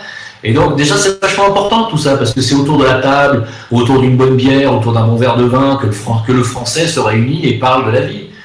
Bah là, on ne se réunit pas autour du bon assiette de charcuterie, on ne se réunit pas autour d'une bière, on se réunit plus. C'est ça le problème. Eh oui. Donc, je pense que si je viens en France, j'espère qu'on se retrouvera dans un bistrot et qu'on aura des discussions de bistrot. Mais on mangera pas de charcuterie. On mangera de la charcuterie s'il y en a. Bah oui, parce que c'est quand même la France, c'est la charcuterie. Hein. Ou des olives. Ah, les bon, olives du Sud. Il y a un bon verre de vin rouge. Ah, les olives du Sud. Bon couscous, quoi, les gars, quand même. Ah ouais. Un couscous avec du vin rouge. Parce que avec du vin rouge, d'accord. Parce que ça dépend. S'il y a des Belges, on prendra de la bière. Si c'est des Français, on boira du vin. C'est pas... Ça va. En plus, t'as affaire à un Belge qui brasse sa bière aussi, donc. Ouais, j'ai fait une formation il y a quelques temps, et là, je démarre un petit peu, quoi. Je fais des essais. Ça, c'est top. Bah, on essaye. Bah, justement, je pars du principe que, j'essaie d'apprendre des trucs, tu vois, utiles, puisque comme je dis, c'est question de vie ou de mort, mais il faut que je me retrouve à la campagne dans un truc et pouvoir, ne fût-ce que des ruches, tu vois, tu peux récolter ton miel si tu sais produire ta bière. Bon, mais c'est des petits trucs que tu peux revendre ou échanger, quoi, tu vois. Bravo, félicitations en tout cas. Bah écoute. Tu me diras, j'ai accepté tes félicitations quand je serai arrivé. Non, mais déjà, tu es sur le chemin, c'est ça? Ouais, tu es sur le chemin. Ouais. On va peut-être finir par la faire, notre petite base en communauté, là. Parce que s'il y a quelqu'un qui sait faire la limite, c'est déjà bien. Là. C'est comme ça, petit à petit. Mais oui. Mais il faut voir si vous acceptez les Belges aussi. Hein. Attention. Ça, c'est pas sûr. Voilà, c'est ça. Moi, j'amènerai le thé à la menthe. Ça va. Mais c'est vrai qu'on peut partager des tas de choses, même si on est d'une communauté différente. Si on est arabe, on est africain, on peut s'apporter des tas de choses. On peut s'enrichir mutuellement de nos cultures. C'est super la diversité. C'est bien. Bah oui. C'est très important. C'est l'essentiel. Personne n'a jamais dit l'inverse, mais quand on est dans un pays, quand on est dans une nation, quand on commence chacun à tirer la couverture à soi, ça ne fonctionne pas. Il faut. Bien sûr. Oui, c'est ça le problème. Et on a affaire à une clique politique, vous l'avez compris, qui. Oui, voilà. En fait, c'est bien la diversité. Oui, non. Sous couvert de diversité, ils te disent qu'il faut accepter tout le monde, sauf que ça, c'est le prétexte à la con. Il faut accepter tout le monde, mais après, une fois qu'ils sont parqués comme dans un zoo entre eux, et qu'on les laisse finalement avec leur culture ne pas du tout s'intégrer à la nôtre, on crée des communautarismes qui deviennent des ghettos et qui à la fin vont mener à l'affrontement final. Et ils laissent faire. Vous avez remarqué qu'ils ne font absolument rien pour régler le problème. Voilà, Au contraire. Alors, la diversité, c'est bien tant qu'il y a un socle commun. Et quand il n'y en a plus, bon, bah, c'est là que tout s'écroule. Alors, que faire? Comment faire pour réunifier ces personnes qui sont justement dans les ghettos? Comment faire? Il faudrait casser les ghettos. Mais non, mais les ghettos, je les ai connus, je les connais, je les fréquente, je les joue. Franchement, faut y aller avec le cœur, quoi. Tu échanges, tu parles, tu souris, tu écoutes et tu es sincère surtout. Est-ce que je peux lancer un pavé dans la mare? Tout à l'heure, Jim, tu parlais de tes parents. Hein. On peut tous avoir comme ça des gens qui disent « Oh, de toute façon, c'est foutu, qu'ils soient âgés ou pas d'ailleurs. Hein. Voilà, nous on vote plus, etc. » Moi, ce que ça m'a fait penser au fait, je sais pas, je pose la question. Est-ce que vous pensez au pouvoir de la pensée?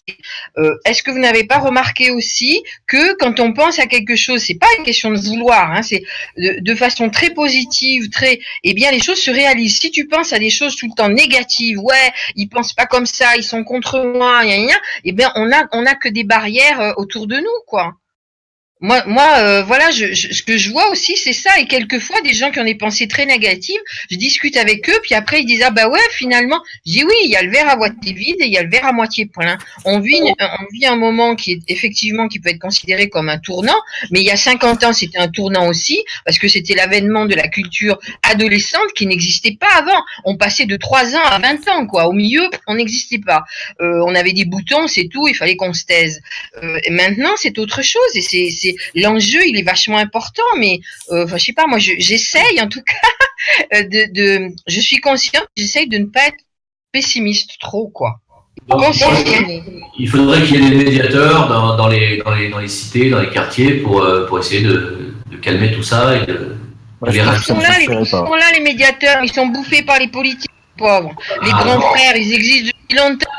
Ah non, mais il faudrait des médiateurs indépendants, pas des trucs. Ah bah non, sûrement pas. Pas des mecs issus de SOS Racisme, parce que là c'est mort. Bah, bien sûr, mais si tu veux, là aussi, bon, alors après, t'as toute la pédophilie aussi sur tous ces minots. Enfin, je veux dire, c'est. Après, tu vois, si tu parles des sujets, je te jure que c'est pas rigolo, quoi. C'est vraiment pas rigolo. Il se passe des trucs pas rigolos du tout partout, quoi. Partout. Ah, je veux bien te croire. Non, alors, mais voilà, quoi, tu vois. Ben, des fois, il faut mettre les mains dans la merde, comme Gaetano, il met les mains dans la terre. Moi, franchement, je me sens pas du tout paysanne. Bon, ben, voilà. Mais bon, ben, les problèmes, faut s'asseoir et puis discuter, puis dire, ben voilà, ben, il se passe ça, mais parler, quoi. Ce qui est très important, c'est ça, quoi. Dans les familles, dans tout, quoi. C'est dire, voilà, parler et échanger. Et puis, petit à petit, au fur et à mesure qu'on parle, on trouve la solution. C'est obligé. Alors, excuse-moi de te couper. Il y a une personne qui m'a posé une question en privé qui m'a dit où est-ce que tu en es de ton projet associatif? J'en avais vaguement parlé la dernière fois. Ouais, j'avais dit que ce serait pas mal si chacun versait 1 euro par mois dans une association, justement, dont le but serait de construire des bases autonomes, de construire des centres de rééducation, des choses comme ça. Et j'en parlerai plus longuement bientôt dans une prochaine vidéo, tout ça. Mais je trouve que ce qui manque dans ce pays, c'est quelqu'un qui a la capacité de fédérer. C'est-à-dire de regrouper autour de lui. Alors, si, je vais encore reparler de la même personne, il y a Dieudonné qui fait ça. Il arrive à regrouper des milliers de personnes. Mais lui, il n'a pas de projet vraiment pour la France. Hein. Et il est trop black, il est trop humoristique, il a une histoire.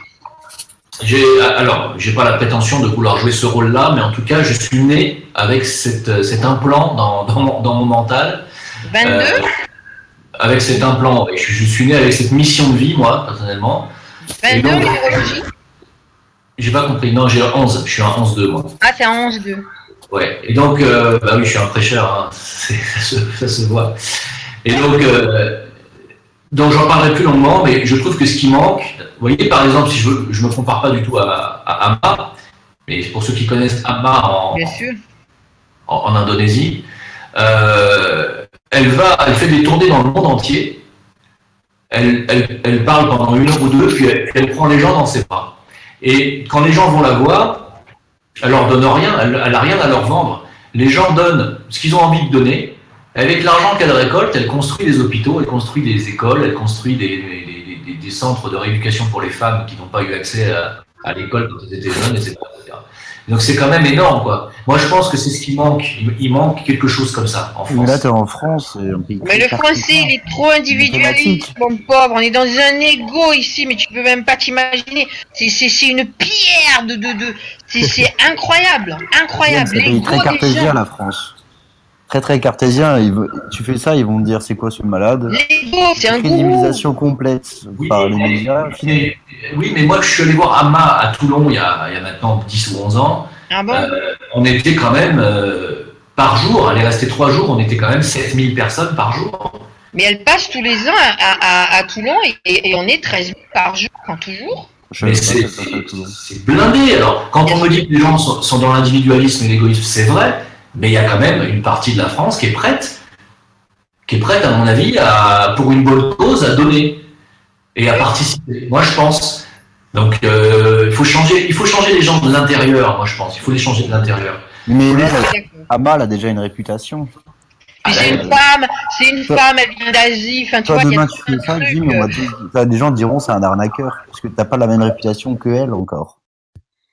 Non, mais c'est une femme, elle vient d'Asie, elle exotisme. Enfin, tu vois, il y a plein de choses, quoi. Il faut voir les gens qui vont voir Amma, c'est comme les gens qui allaient à la le lendemain ou le belle-fille ou avec leur fille parce qu'elle veut se marier avec un musulman, hein.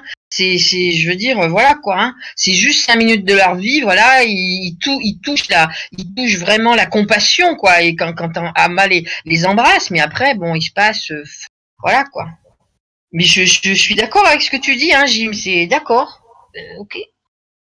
Complètement d'accord. En tout cas, si on n'essaye pas, on ne saura jamais. Il va falloir à un moment donné qu'on essaye.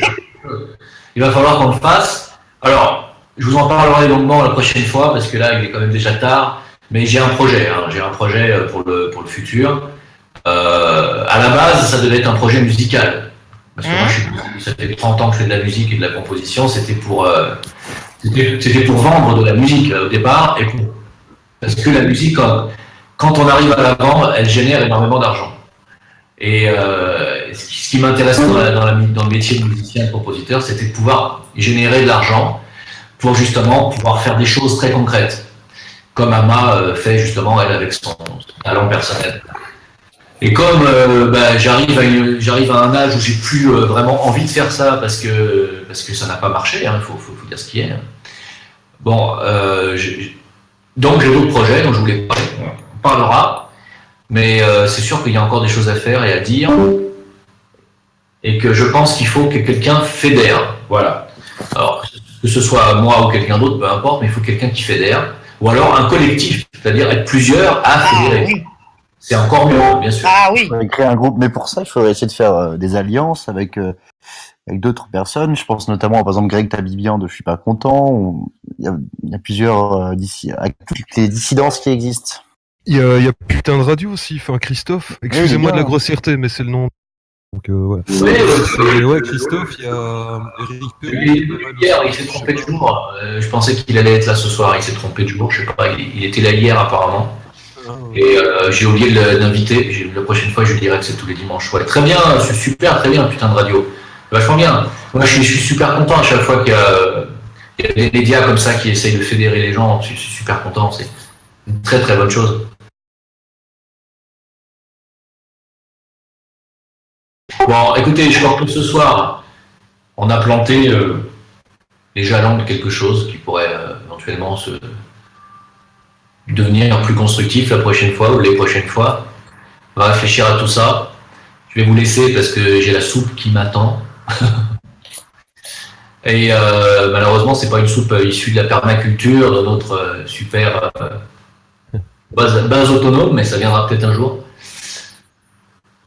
Jim, j'ai juste une question, mais complètement hors sujet, par rapport à la réincarnation. Est-ce que quand des gens ils meurent dans des accidents, par exemple, un accident d'avion ou un accident de voiture, ou peu importe, ou genre complètement débile, il tombe de l'échelle et il se tue, est-ce que c'est choisi ça avant de s'incarner? Oui, oui, oui. Le type de mort que tu vas avoir est déjà déterminé. Ouais. Tu peux avoir des morts subites, des morts accidentelles subites, rapides, violentes. Et après, comment ça se fait qu'il y en a qui restent coincés? tu restes coincé où ça? Bah, par exemple, il y a des fantômes, ça existe dans les maisons hantées où je prends le cas de gens qui meurent d'accident de voiture, après ils restent coincés à côté de l'endroit où ils sont morts parce qu'ils comprennent pas ce qui leur arrive. Bah, parce qu'ils sont pas suffisamment dans la lumière, ils sont pas conscients, simplement. Ah bah, un bon paquet qui doit rester coincé. Hein. Ah, oui, bien sûr. Évidemment qu'il y en a un paquet qui reste coincé dans l'astral. Bah ouais, bien sûr. C'est pour ça que l'astral est très peuplé. Hein. D'ailleurs, entre parenthèses, on nous dit toujours que c'est là que se mène la véritable bataille de l'humanité, c'est dans l'astral. Oui. C'est pas sur Terre. Hein. Oui. Enfin, c'est pas physiquement, c'est dans l'astral, c'est dans le monde émotionnel. Oui. C'est là est-ce qu'au bout d'un moment ils retrouvent la lumière, ces hommes qui sont coincés? Alors oui, bien sûr. Bah alors, mais comment ça se fait que des fois il y a des âmes qui datent, je sais pas, du temps des Druides ou des Gaulois qui sont encore là? Non, en général, tu as les fantômes, comme on les appelle, les poltergeists et tout ça, ils restent pas 2 siècles, c'est déjà beaucoup. Hein. D'accord. Non, après, ils remontent. Ils remontent, mais après, c'est une remontée qui se fait un peu automatiquement, si tu veux, c'est pas conscient. Donc, en fait, dès qu'ils arrivent dans les mondes supérieurs, ils se réincarnent tout de suite. Oui. Donc, ils n'ont pas le temps, malheureusement pour eux, de. Eh oui. D'accord. Ouais, merci. Bon, il y a Mobile qui vient juste d'arriver, qui me dit ça y est, je suis là. Bah oui, mais il est presque 22h, hein, normalement c'est 20h. Donc la prochaine fois, essayez d'être un peu plus tôt. C'est bien 20h comme ça, non? Ça vous va comme horaire? Oui, c'est bien, pas trop tard. C'est une bonne heure, c'est une bonne heure. Ouais. Donc je vous remercie à tous de votre soutien, en tout cas c'est sympa. Et puis on lâche rien. Je viens de poster une vidéo là sur la censure. Vous n'allez rien apprendre de nouveau. Et puis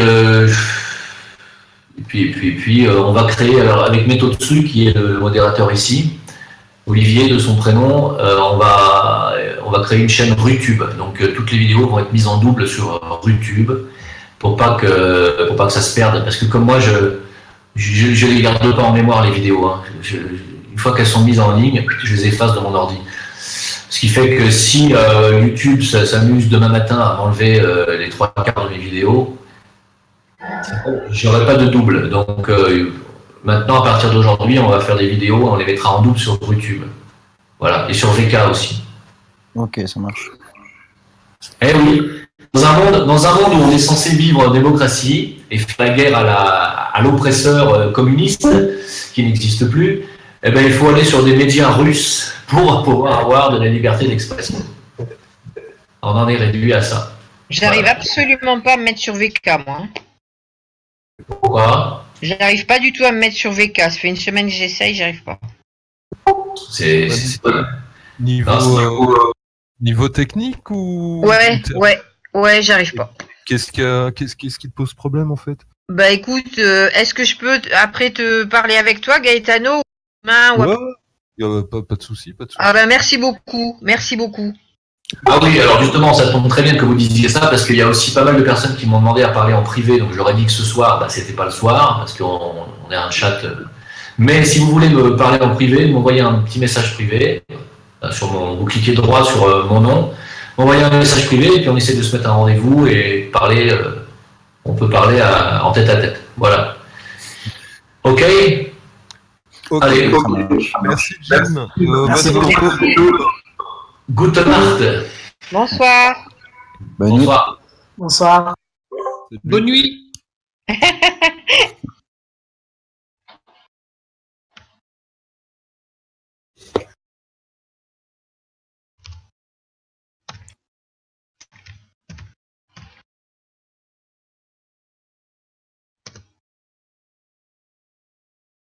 Ouais, ceci dit, rien ne vous empêche de continuer à parler entre vous. Hein.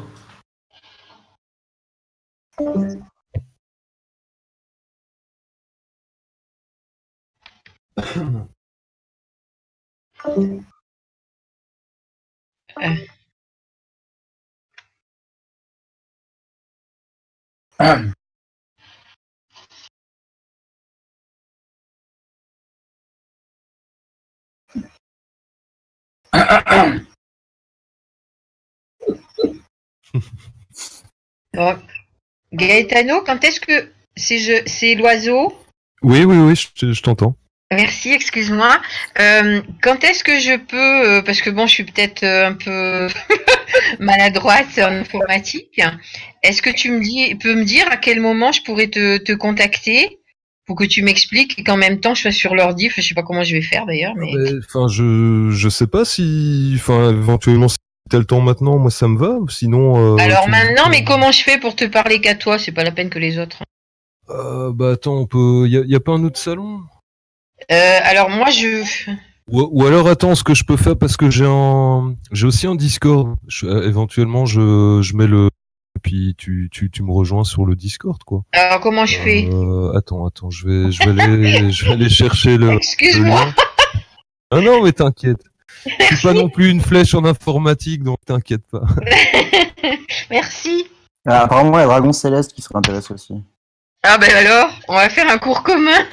On va l'inviter aussi. Merci beaucoup. Mais je vais faire les démarches en même temps, hein, parce que moi, il faut que je pratique en même temps pour pas dire de bêtises, mais on va s'en sortir. Ouais, merci. Bah attends, je vais mettre le lien ici. Voilà.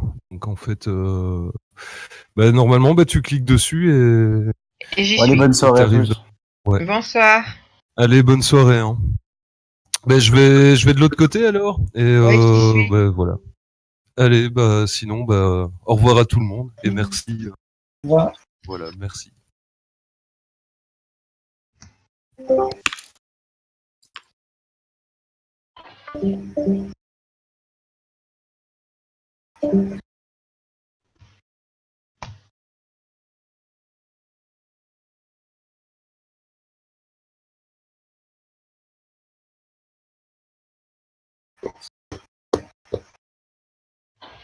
Alors, j'ai gardé mon micro.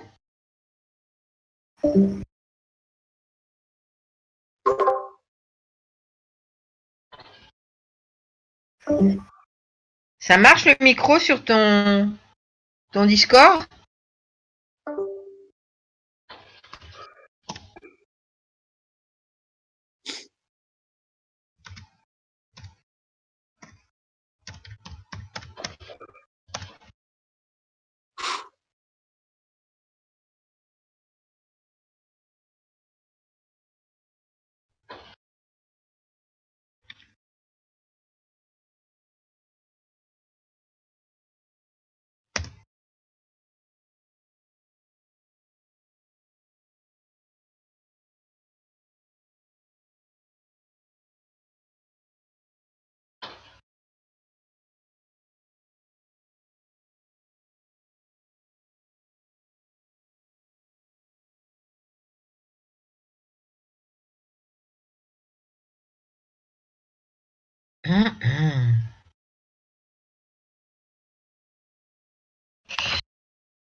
Oh, poulet, tu m'entends?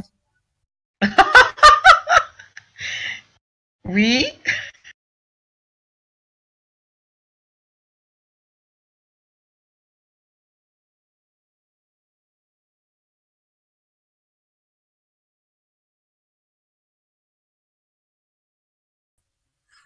Oh, poulet, branche ton micro. Je suis pas poulet.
Ah mince, désolé, je pensais pas que tout le monde m'entendait.